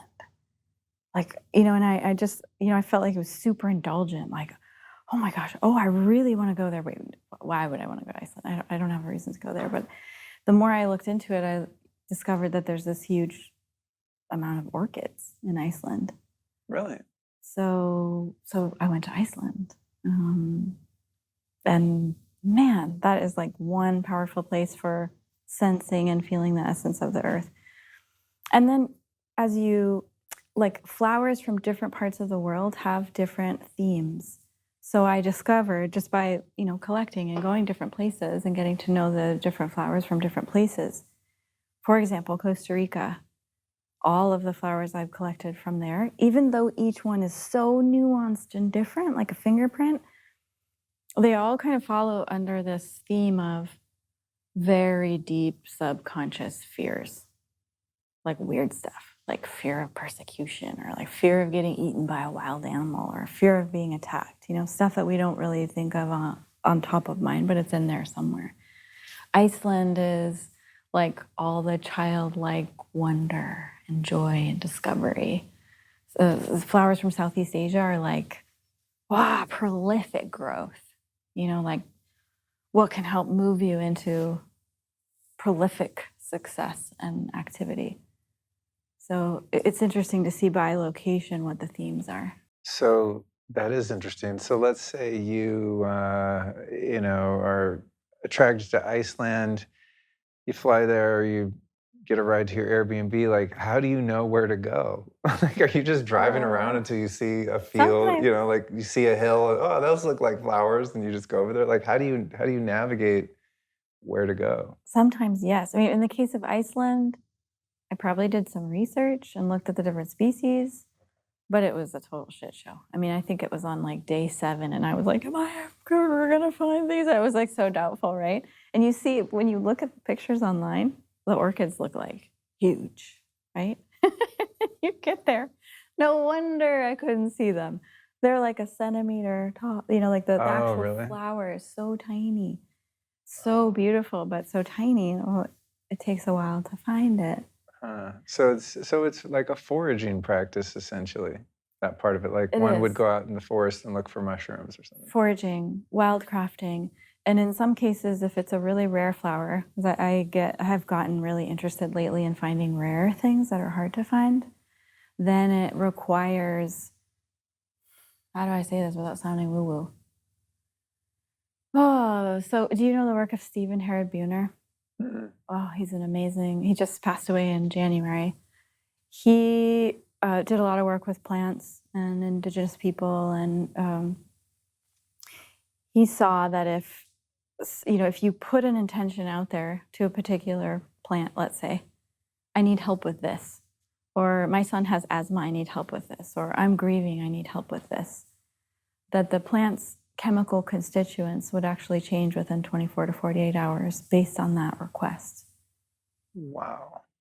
Right? So if I'm looking for something really rare, I remember looking for this one, actually, this white kind of crazy orchid that looks like fingers. Of course, I looked online and I looked at where did it grow. I called some, sciencey academic people. They would not tell me. They didn't want me to know where it was because it was almost on the endangered list, right? So I just, for like 2 or 3 months before I knew I was going to be there, every morning in my meditation practice, I would say, hey, like the last little thing was like, hey, remember I'm coming in July. And if you want to be found, if you want to be of service to humanity in this way, if you want to reach thousands of people, please help me find you really quickly. So I just do that every day. Wow. And part of you thinks like you're nuts, right? Like, is this really going to work? But holy shit, it works. Like we say the earth is a living entity, but when you put it into practice, it is still mind-blowing. Fast forward a few months, we're driving through the middle of the country, in the middle of Minnesota, in some, county that there's probably more blades of grass than people. And I just say, like, that road sounds cool. I like the name of that. Let's drive down there. And literally within 5 minutes, I spot one from the road. I didn't even have to walk and look, And Wow. then, I'm like, oh my God. So I'm like freaking out. So I tell the photographer, like, Taylor, oh my God, I see one. So we stop the car, we get out, we go running, and we're just standing there like our jaws drop. How could we find this? How could it be so easy? And it was dusk, and the sky was kind of pink and orange. There was like a teeny little cloud, but for the most part, the sky was clear. And we're standing there with our jaws open, looking at these orchids, and that teeny tiny cloud above us rumbles, thunder. We're just like, what? Like, how is that possible? And to me, in the moment, it felt like Mother Earth, like saying, yes, like, I see you. Here's what you wanted. I mean, it sounds crazy, but if we ask for that type of communication, it's there, and if we're open enough to receive it, you could go in your backyard and say, this is my deepest challenge. Does anybody here have information for me? And you might think you're crazy, but you will get information. Well, you're describing what I see in the backyard every day when Allison goes out there. I've learned a lot, about this type of thing from being in relation with her. It's not like I ever judged her. It's like, oh, it's her thing. She's out talking to the tree, and she literally just lives like that, as you describe. But seeing it in practice and seeing things come to fruition over and over and over again, to the point where I'm like, okay, she's on to something. Then I become curious, like with your products, you know what I mean? It's like, oh my God, it's a cute little thing, Allison. She sprays, they smell nice, whatever. I just didn't really think much of it. One thing that was actually really impactful, though, too, because I don't know, I am very woo-woo and intuitive and spiritual and all that, right? But there is still the pragmatic part of me. It's like, it sounds cool, but I need to see proof. Right. But when we were at your flower lounge, when was that, last year or so? About a year ago? 1 year ago. Yeah. In your presentation, one of the things you did is you showed all of these before and after slides of people. And I mean, it was mind-blowing, just the physical changes in people's faces from just doing this, just incorporating the flowers into their life. It was really cool. It is. It's nuts. My battery on my iPad has 3% left, and I want to make sure I get this right, so I'm going to let people know. If you guys want to check out the LOTUSWEI products, I highly recommend that you do. We'll put this in the show description, this link, but I wanted to mention it because I don't do intros anymore. I decided I'm just going to do everything within the episode. Hopefully people like it, because I certainly do. Here's what you're going to do. Go to lotuswei.com/LukeStory, and that is LOTUSWEI, lotuswei.com/LukeStory. And if you put my name in there at checkout, you save 10%. And as I said, I'll put that in the show description too. I probably wouldn't have been able to memorize that. By the way, Brandon, I think we should keep this iPad plugged in. Just leave it over there, because I find that even though it's so old, when I have it plugged in, it always makes me nervous that it's going to die. But it is on the right charging thing. It's charging. It just doesn't want to stay. I like incorporating you into the show. Like on Rogan, he always talks to Jamie. And Jamie, you're like my Jamie. Yeah. We need a TV, like a computer monitor, so you can look stuff up. Fact check that, Brandon. We don't need any fact checks today. It's so hard for me not to include you in the conversation. It feels weird, right? I know. Myself not to include you. We should just throw a mic on him next time, and he can interject. Because it's funny, because after we do these, he'll often have questions for the guest or comments, or it'll spur a conversation between us, and he really is kind of part of the show anyway. Okay, so when you talked earlier about your community in Phoenix, are you living in a communal house with a bunch of people? You mentioned your roommate. Like, what's your little scene look like out there? It seems like I've spent quite a bit of time there. It seems like an unlikely place that a bunch of flowery Buddhist type of people would congregate and land. Like, how'd you end up there? What's your day-to-day life like there, and your social and work community and whatnot? How did I end up there? When you come back from living outside the country and you're going through reverse culture shock and you're just trying to figure out where to land. It's January. I'm not going back to the Midwest where there's snow. Phoenix, great, I had been to Phoenix when I was a kid to visit my grandparents, and I always felt like it was this really Me too. That's why I was there. quiet.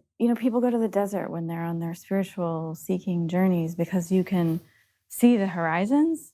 It's like the reflection of the plant life shows you something about yourself. So when you can see all the horizons, you can't hide things when you're in the desert from yourself.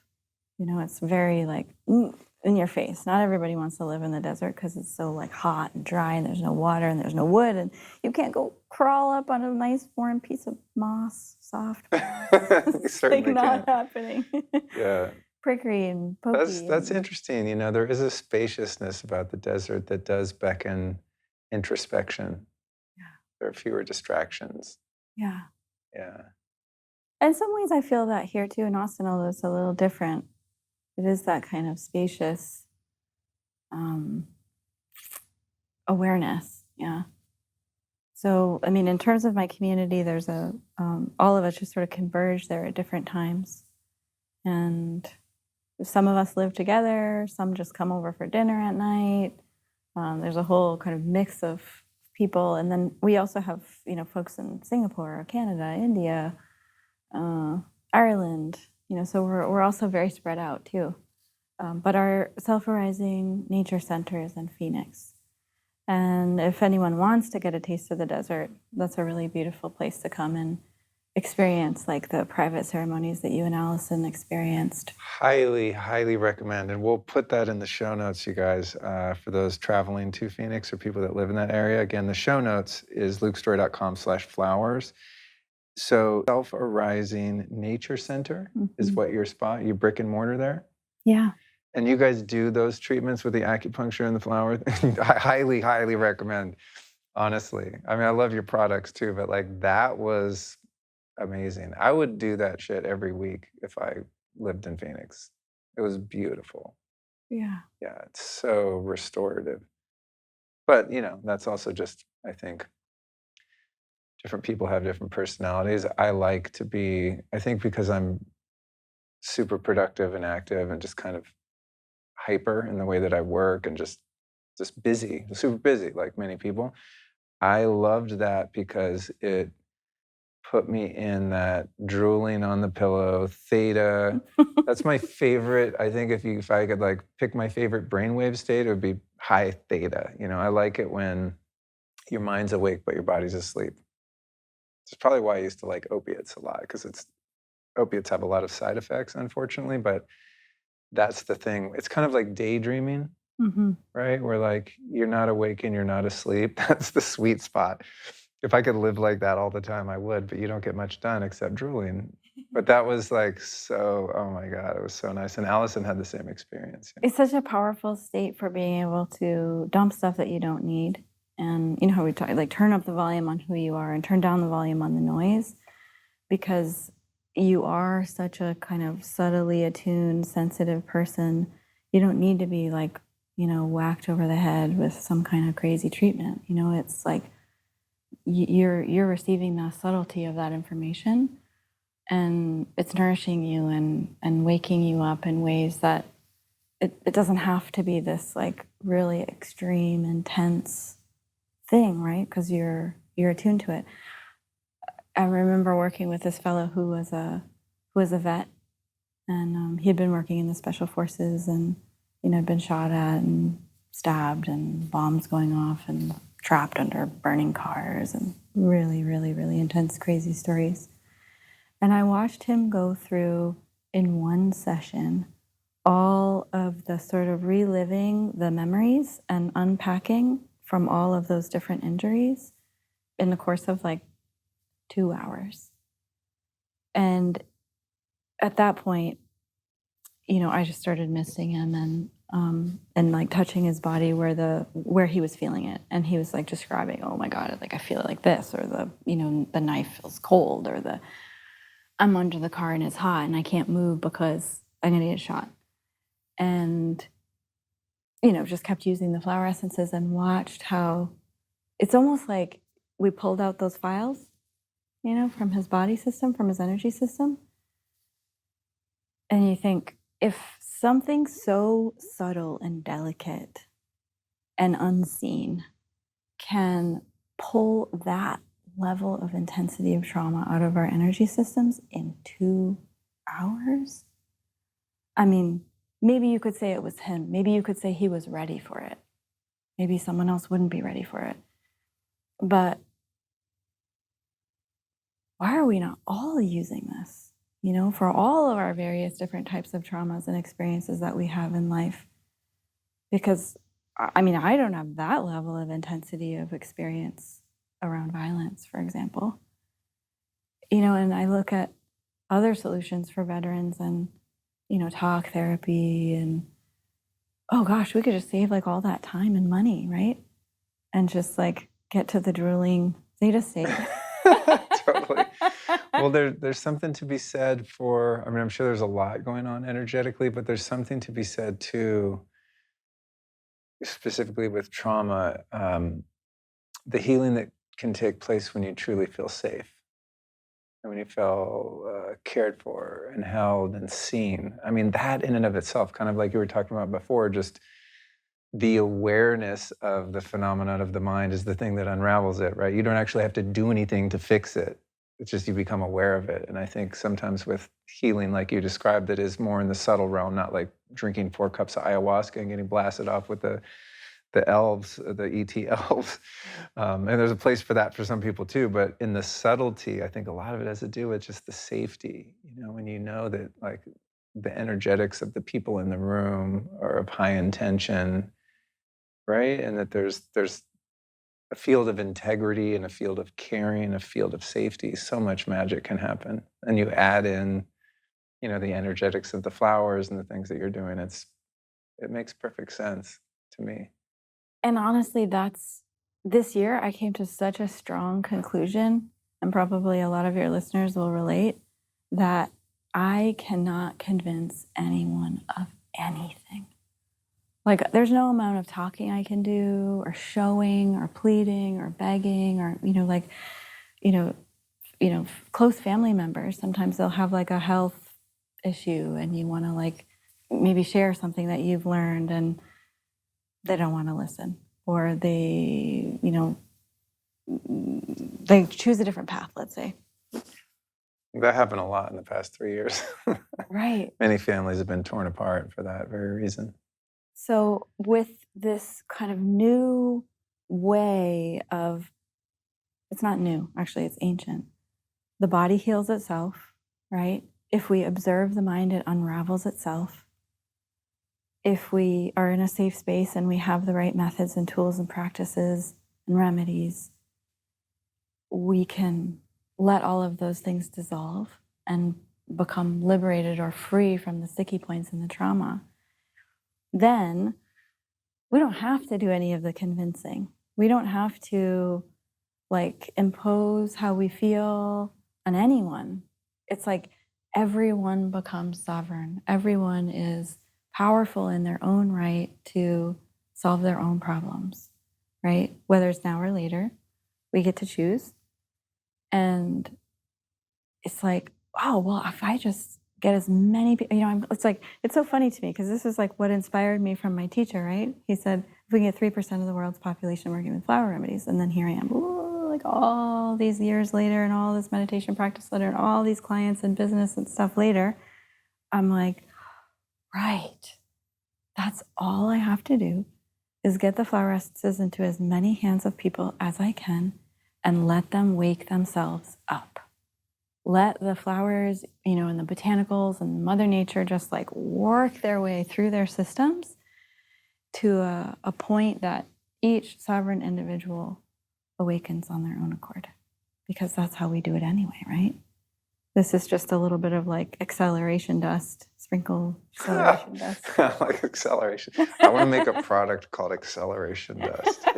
It's interesting. I'm kind of understanding a bit more about the energetics of what you're doing, and it reminds me of, it's like micro dosing something, right? Like maybe homeopathy is like the ultimate, end of the spectrum of microdosing, because there's not actually anything in it. There's an imprint of something that was in it. But many people have profound life changes from, microdosing psilocybin or something like that, right? And they're not going on a journey. They're not getting their ass handed to them and crying about all their trauma, right? It's just like something's happening that is kind of inexplicable. It's something that's subtle. It's something that happens over time. And it doesn't require, as you're describing, any convincing or taking on of any kind of belief system. It's like, just take a little bit of this thing every couple days. It's really, really subtle, yet the impact can be profound. You hit it. That's it. That's it right there. Which is hard for me, because I'm more like, hit me in the head with a sledgehammer, like, let's get her done, You think you are, but then look at the words you use to describe where you're at right now. This like subtle, sensitive, delicate, attuned, aware. Right. That's who you are also. I think I'm leaning into that more. And a lot of that has to do with this lady downstairs. That's how she rolls, and we're influenced by the people around us, both positively and negatively, but learning about her relationship to nature and shamanism as she practices it, and just that she doesn't do all of the things that I do that are oftentimes outside of myself to impact the way I feel, right? All of this biohacking stuff, all this stuff. She just kind of looks at me and just kind of chuckles, and she's just in the backyard talking to the birds, right? And has the similar end result, right? Without really having to do a lot. It's just, it's a receiving and a much more attuned sensitivity. So I think I'm becoming more that way.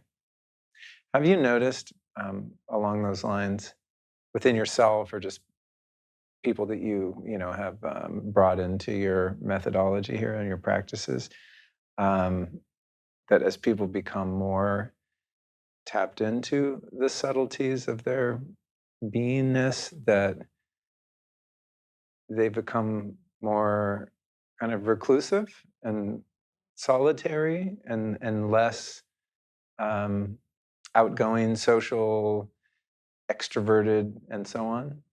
That's a really interesting question. I didn't think you were going to go there. I thought you were going to go somewhere else. Like people become more sensitive and more deeply trusting themselves, which is true. Just on that note, something that really shocked me. I've been working with this stuff for like 20 some years, but in the last 3 years, anyone in our community who was working with these remedies regularly, was totally unfazed, completely unfazed by the last 3 years. Oh, interesting. They would say things like, "Oh yeah, it kind of feels like a theater," or "It feels like a show," or like something I'm watching. They weren't super. They're not actors in the play. They're just in the audience. And it might have been something else that was tearing them apart, or bringing them to their knees. But it wasn't that. They had this deep, rich self-trust. That really surprised me. I wasn't, the whole thing surprised me. And then the actual question that you asked, I think so, yes.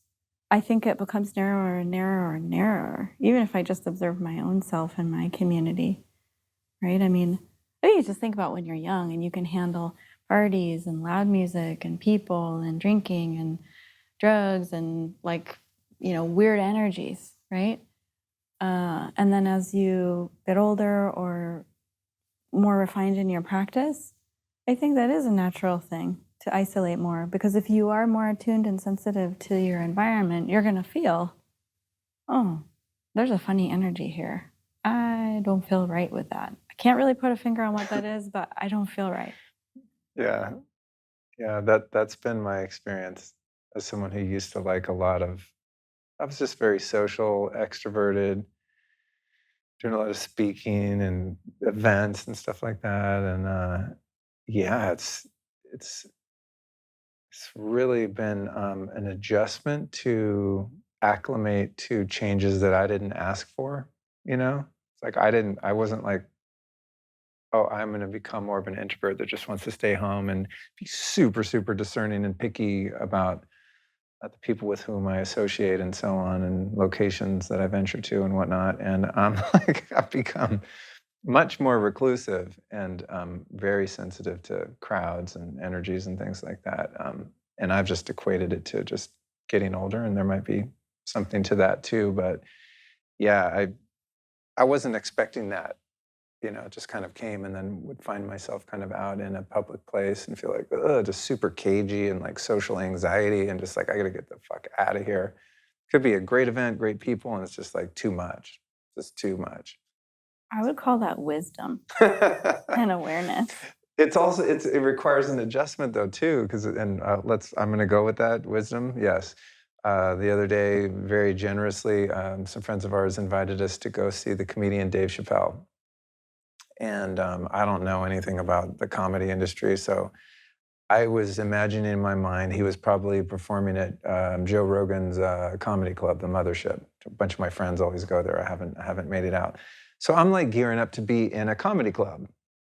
I don't understand that like this dude is super famous and that it's at like an arena, right? So we go to meet for dinner beforehand, and like, oh, well, I'm thinking we're just gonna walk down the street and like just casually walk into a comedy club, And no, it's like going to a concert. It's a whole parking thing, and people are drunk and smoking weed, and I'm not particularly a fan of hip hop music. It just is not my jam.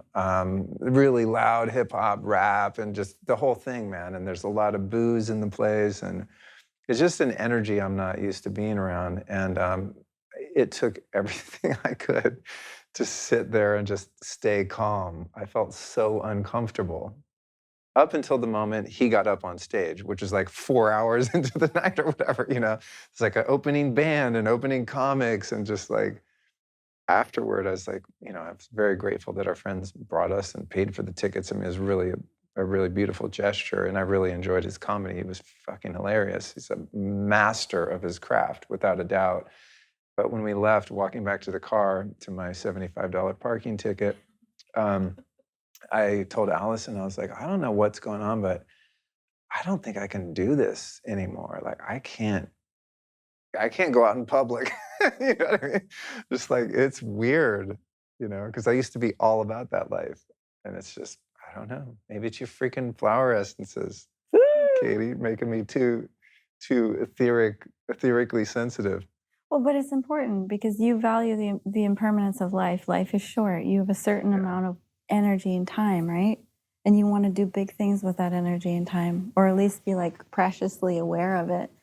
And if unseen forces, things you can't see, that are attracted to the smell of certain things, like alcohol and weed, or, vibrations, or those are all things that you can't necessarily see, so you can try to talk yourself out of it. But the nervous system sees. If you feel like crap afterwards, or you get in a fight with somebody, or an argument, or you feel crunchy or cranky or weird, or like you need to jump in your pool or take a shower afterwards, then something is there, right? And it's kind of like, because you only have a certain amount of energy, it's like, I want to guard that and use it, and I don't want anyone to steal it or it to be affected by these forces that I can't see. Yeah. I think that's perfectly natural. Yeah, I'm hoping it is. It's just different because you're not used to it.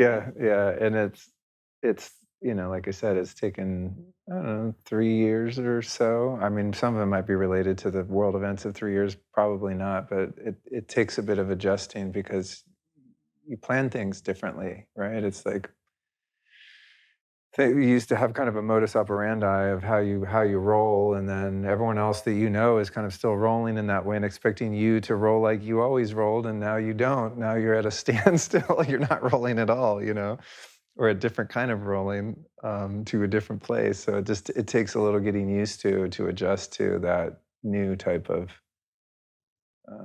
acclimation to It makes the me world. think of, yesterday I flew into Austin and, you have that moment where you're like getting the rental car and you're figuring out how to go and you're starving and you're looking for the food, but you got to get here first and then you drop your stuff off. And then by the time you get there, you're like, oh shoot, it's 8:20. All the restaurants close at 8. And then you're like starving. Totally. Right? It's just like, Every trip. and then it's like, and then you just like got to get the food. So you're in the survival mode, you get the food, you come back. And I forget, I forget that, what I need to do is, after I eat, but I mean, first thing I should do is just like eat when I land and then shower because I've just been around like tons of people and tons of EMFs, right, in the air. Shower. And then we have this smoke offering practice where it's like burning sacred herbs or incense. Anyone can do it, really. Ours is like 30 minutes long and involves some chanting, but you could just burn some herbs as an offering and you touch the ground. I'm here. I'm acknowledging you. I've arrived here. Thank you for hosting me.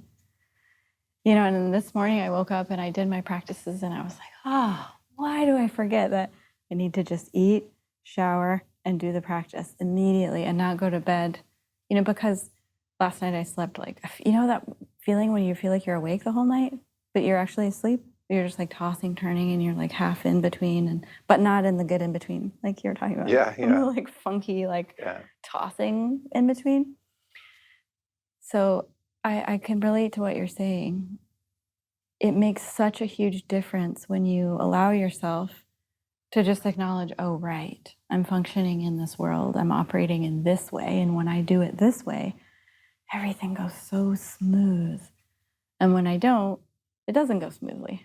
Okay, note to self, eat, shower, cleanse, make an offering, arrive at the place. 100%. Yeah, you're speaking my language with travel. That's definitely my kryptonite.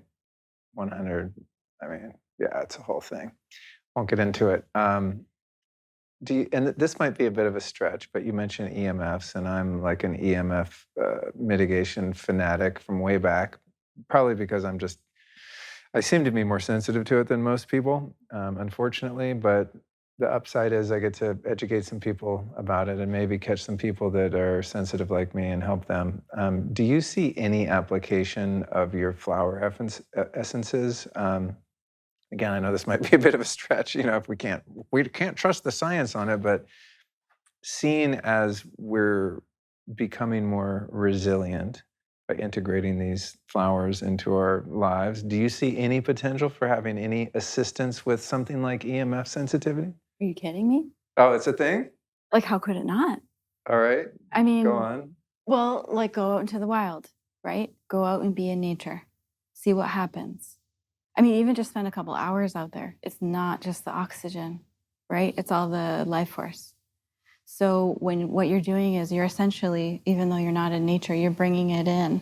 You're bringing it into your medicine cabinet. You're bringing it into your morning routine. You're bringing it into this moment. You're bringing it into your food, your coffee, your water, your tea. It's like you're replicating being out in the wild, but pulling it into this crazy life.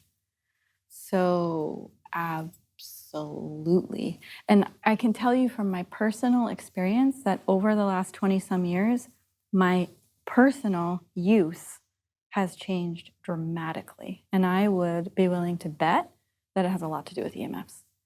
Because, right, I mean, I started this in the US in 2001. So we didn't have cell phones, right?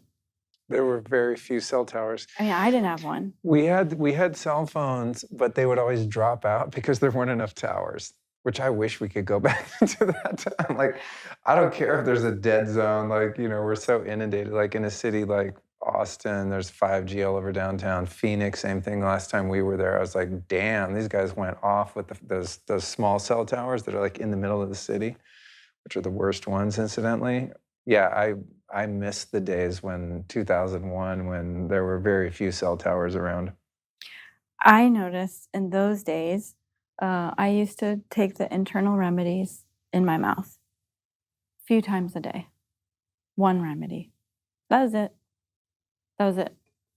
now I observe myself. I observe members of my community. I mean, it's easier. I think maybe I'm biased because I have a lot on hand. So if you just have it there, you'll use it.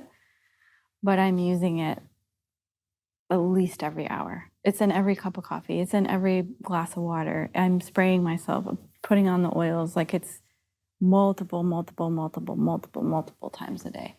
You know, it's in my kitchen everywhere. It's in my bathroom. It's on my desk. It's like everywhere because I want access to it. And there has to be a correlation. I mean, if we're talking about subtle energies, you know, those days we didn't have cell phones. Now we have smartphones. How much time are we spending with that thing in our hands? And, you know, I love it. It affords me, you know, I can GPS my way to your house and it's really easy. But it affects us. And absolutely 500 million% flower remedies fortify your own body's energy so you are not as swayed or, you know, negatively impacted by that. It's like a super infusion of Mother Nature energy. Totally makes sense. Yeah. I mean, a lot of the things that are most effective for EMF are in the realm of quantum energy, right? Which sounds crazy to some people too, but like you were talking about earlier, when you use your cell phone, like you can't see, so your FaceTime with someone, it's not like your face flies through the air and hits their phone, right? We can't see any of this stuff. Now that said, there is a lot of snake oil in the quantum realm, all these weird little stickers for your phone. I don't trust most of that stuff. But how a lot of them, the EMF mitigation tools work is by fortifying your nervous system and fortifying the resilience of your biology, not by blocking them, right? Like blocking is the physics approach, and then you have the quantum physics approach, which is more what you're describing, right? Where it's like your energy body becomes fortified against energies that are deleterious to your health, the draining energies of, you know, and honestly, I think non-ionizing radiation everywhere. That's the way to go, because are we going to go create some copper hut in the middle of nowhere and live there for the rest of our lives? Might. We might. Every Okay, bedroom in this house is a copper hut, actually. Yeah, but most people, it's not practical, yeah. You still want to live in the world, right? Totally. I mean, my whole mission is to get these to as many people as possible. I must live in the world. But you can fortify yourself. You can make yourself superhuman. I was talking about people smoking weed at the Dave Chappelle show. And, you know, cannabis makes flowers. You don't strike me as someone who's like a weed smoker. I'm not either. God bless those that are. But have you ever made essences out of like cannabis flowers? I haven't yet. It would be very interesting. Right? Yeah, it would be very interesting. I mean, it's a powerful plant. It's got so many, it's like a Swiss Army knife plant.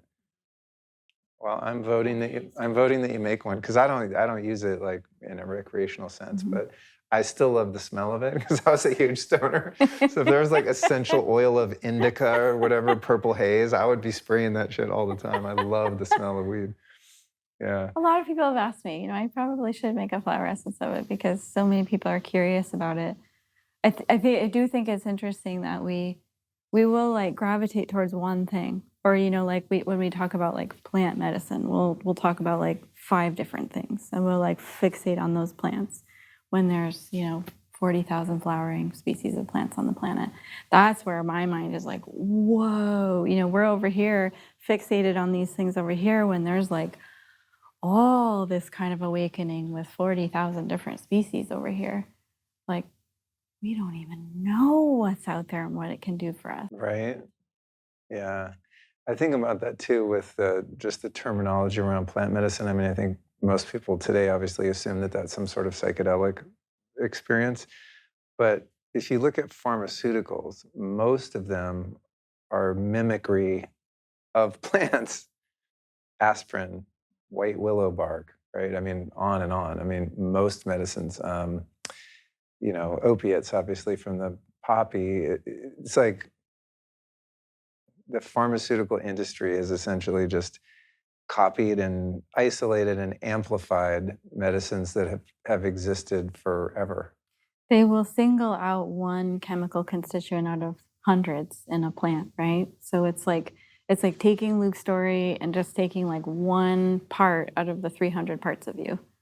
It's kind of odd, right? Like it's not the whole picture. Like if somebody talked about you and you have this knack of doing X, right? It's like, yeah, but you do that one day out of the year.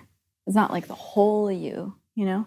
Yeah. So similarly, it's like we attach a heavy metal or a chemical to that one constituent so it can like drive something. There will be an effect. But what are those other 299, constituents? What role do they play in this whole big picture of healing? And, Mother Nature in all its perfection is like so complex. I mean, that's one of the things that I like super geek out is when you look at one, whether it's an herb, an essential oil, a flower remedy, whatever, you look at one plant, one flower, it can do so many different things, not just one thing. So it's in some ways like we're limiting our view by doing that. And then also, of course, creating this whole cascade of side effects that are, unfortunate. As when I moved back to the United States, I realized just how many of us are on medication, antidepressants, anti-anxiety, ADHD. At the time I was doing research looking at all the children in the entire planet who are on ADHD medications. It's around 10 million. 7 million of those were in the United States. Oh my God. So oh man. It's like That's crazy. we turn that direction. And I'm not saying there isn't a place for allopathic medicine. It's wonderful for if you have accidents or you're in a trauma or crisis, it's where you want to be. But when there's something natural that doesn't have side effects, when you were talking about microdosing, like microdosing beauty and joy and peace, like you can take them when you're pregnant. A pregnant woman can take as many flower remedies as she wants. Essential oil, she has to be a little careful. Herbs, has to be careful. Flower remedies, she can go nuts. Elderly, babies, toddlers, people in immunocompromised situations, people who are sick, hospice, dying, birthing, like go nuts. Like you can incorporate as many flower remedies as you want. So it's like, it just seems to be that in the reductive world, it's like limited seeing and sometimes a lot of side effects we don't want. And then in the Mother Nature world, it's like expansive, abundance, exponential, like this whole kind of mystery of life approach and what's possible. My wish is just to have more people be able to integrate and see the two and what's possible in the kind of mysterious realm as well as the deductive realm. Does that make sense? 100%. Yeah. I think that those of us that live in the United States, I think because we're so close to it, that it's all become normalized, the prevalence of pharmaceuticals. I don't watch a lot of TV, and when I do, it's usually not TV with commercials, but Allison watches some. She loves her love reality shows. And I don't know what network they're on or whatever, but I haven't seen TV commercials in a very long time because, I just paid the $10 a month and I haven't. But anyway, I'll just come say hi to her and she'll be watching one of her stories, as I call them. They're like soap operas to me. It's cute and she enjoys them. But she has commercials. And the other day, and they're all pharmaceutical commercials, almost all of them. And the other day there was one that was a drug that you take to mitigate the side effects of being on antidepressants. I was just like, what if you just made the medicine without side effects and then you wouldn't need to take the second medicine? But thinking about that, I'm so far removed from that world, but many people have gotten sort of institutionalized into thinking that being on a bunch of medications is normal. And I think the prevalence of that phenomenon where someone, I need to get on high blood pressure medication, then it starts wrecking another part of your body. And so you have to take another one, ad infinitum. It's an incredible business model. If you're someone who lacks love and empathy as a, shareholder, but it's freaking nuts, the destruction that's being caused by, and mostly lifestyle diseases. That's the thing. It's like, it's what we're breathing, what we're eating, it's the fluoride in the water, it's the EMS, it's like literally things, diseases that are caused by things that you could change if you knew better and you had the discipline and the resources to do so, It's also how you see things, right? Either there's something wrong with you that you need to fix, or there's an opportunity. Maybe it's a dark night of the soul, as they call it, or maybe it's an opportunity to see something you weren't seeing before. Maybe this is like the moment where your whole life changes.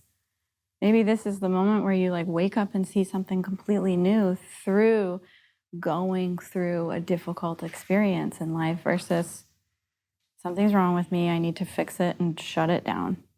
I'm feeling uncomfortable, I need to shut it down and take a pill. What if what if our culture chose to view that as like, this is a rite of passage? I love how, I think you've interviewed her, Kelly Brogan. She talks about it as like, this is a rite of passage. And I love that way of just describing it. Like this moment where we're freaking out is normal, is natural. And when we get on the other side of it, it's like it's like an awakening. It's like seeing life in a different way. We're not the same, right? It's like when we have a baby, we're not the same on the other side. Or when someone we love dies, we're not the same on the other side. What makes us think that if that's how coming into this world and leaving this world is, that our whole life isn't full of those things, right? Like we can be born and die so many times in this life. There's a great quote that I heard somewhere, and I'd really like to find the origins of it. I think it's from Greek philosophy or something. If anyone listening knows where this came from, please inform me, educate me, so I can attribute it to the appropriate party. But it goes like this. If you die before you die, when you die, you don't die. That's all you need to know, really, to your point, right? It's just surrender. And also, when we're faced with these challenges, like they could be an opportunity for transformation, but also I think we've been trained in the West to think when the body's ill that there's something wrong with it. When I think a lot of the time what's happening, not all of the time, a lot of the time what's happening is the body's actually healing itself, and what we perceive to be being sick, like having a cold or a flu or something like that, that we have to suppress the symptoms and we have to fix it and heal it, when the body's actually going, dude, get out of the way. I'm detoxing, I'm healing, and you're just feeling the side effects of the healing process, right? Like everything is so backwards, I think, in that regard. Yeah. I interviewed this woman on my podcast about biological medicine, and her view was that when you get ill, that's actually when your body is starting to heal it. It's not actually when something's going wrong. It's when the healing process is already starting to occur. In the world of energy medicine, we would say, like if you had a projector on a screen, projecting an image on a screen, that your body is the screen, right? And the projector is all this energetic, emotional, mental stuff. And when something takes place physically, it's just a red flag to go back and trace it back and say, okay, what's the root cause? Sure, there might be lifestyle and, food and chemical issues also, but what's the root emotional, mental cause for this? So that if I handle it in the physical realm, that it doesn't ever come back. 100%. Then we have agency. Yeah. And I know this to be true because I've seen many people, especially in the past 20 years, that I've been deeply steeped into all type of healing, but I've seen people who have, say, a chronic condition. And if they have the resources and the drive to apply every known solution out there, like doing all the things, and they can't heal. And then they arrive kind of at the end of the road with everything, all the ozone, the PMF, the saunas, all the things, right? Fasting, going to clinics, and never addressing the underlying emotional issues and the trauma. But eventually get to that, and that heals them. And I've also witnessed people who have a chronic condition or a life-threatening condition even, that don't even go do all the physical stuff. They just happen to stumble across doing the inner healing, and they heal the physical thing. This happens all the time at Joe Dispenza retreats. I don't know what those people are eating or how healthy they are, but they tap into the quantum realm and, work things out in their psycho-spiritual body, and then the physical manifestation of their disease goes away like magic. It's inexplicable. It's just crazy. And it points to the fact that we understand so little about reality. I have conversations with brilliant people like you, and we're teasing some stuff out of the fabric of that reality. But at the end of the day, there's so much that we don't understand. It's what makes life interesting to me. And so much support. Like, that's what I would really want people to walk away with, is that you're not alone, that there's so much support. I mean, even just if you look, turn to Mother Nature itself, there's so much support there, right? Like, tell me any neurosis you have. Tell me any neurotic habit you have. Tell me any crazy, deep, dark secret you have. There's a flower for it. No problem. Like, it's so workable, so easy.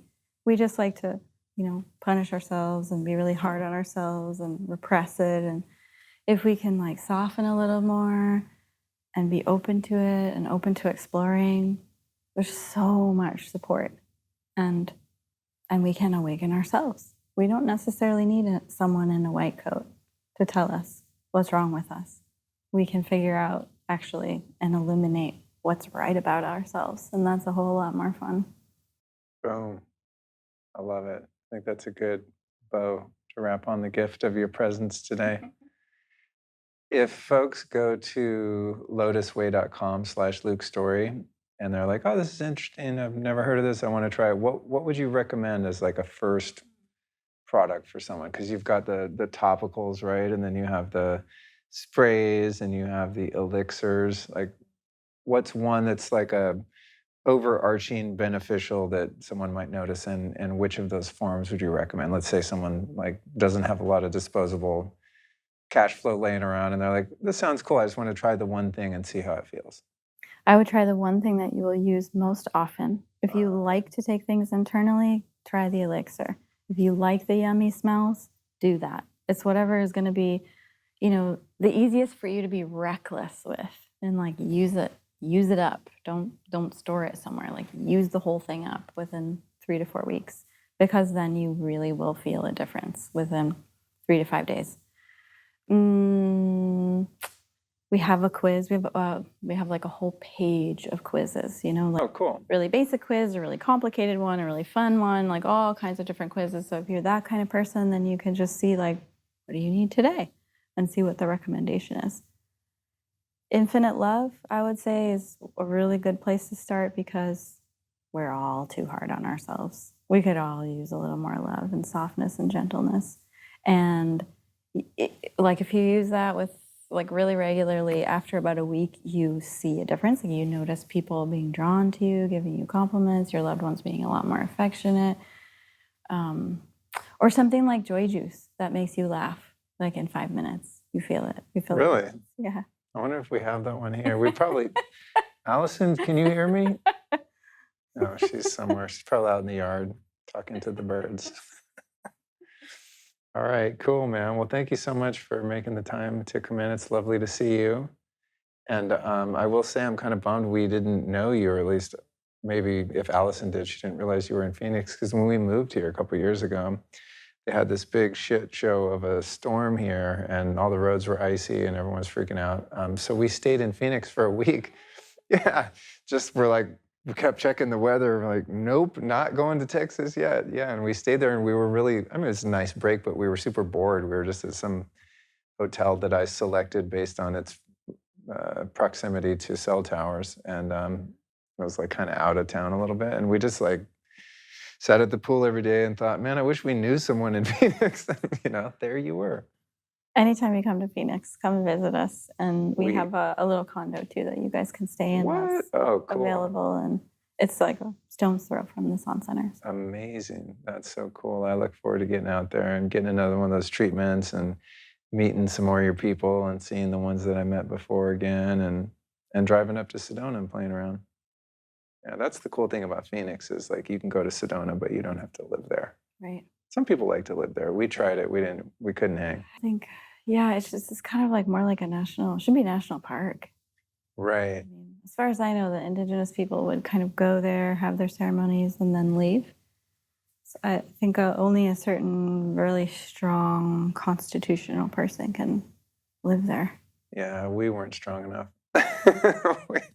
It kicked our ass out. And I used to go there when I lived in LA. I'd drive out there for a couple of years and stay for a week, and it was amazing. It's only like a 6-hour drive from LA or something, so it's very accessible. And I always thought, man, when I leave the city, finally I'm going to move to Sedona, and I try to get her on board. And we stayed there for 2 months, and we brought all our stuff. Like I set up my computer and like pretended like we lived there and looked at houses. We had an agent there and everything. First month, she was a good sport, but she hated it. And she's like, because she knew I was really invested in the idea and that I thought that I loved it, she was like, I'm going to hang in there and see if something changes and maybe I'll grow to love it, you know? And then in the second month, I hated it. Not Sedona, just hated the way I felt there, you know, for a long period of time. So yeah, I think it really is a beautiful and very sacred and special place. But I think you're right that only a certain type of person can be there full time and thrive. You know, many people seem to be able to do that, but I wasn't one of them. Yeah, we often will take like team retreats for a day or a couple days, go there, generate a bunch of ideas, brainstorm, and then come home. Yeah, right on. Yeah. Well, next time we pass through, we'll come say hi to you and old Sedona. Thanks for joining me. Thanks for having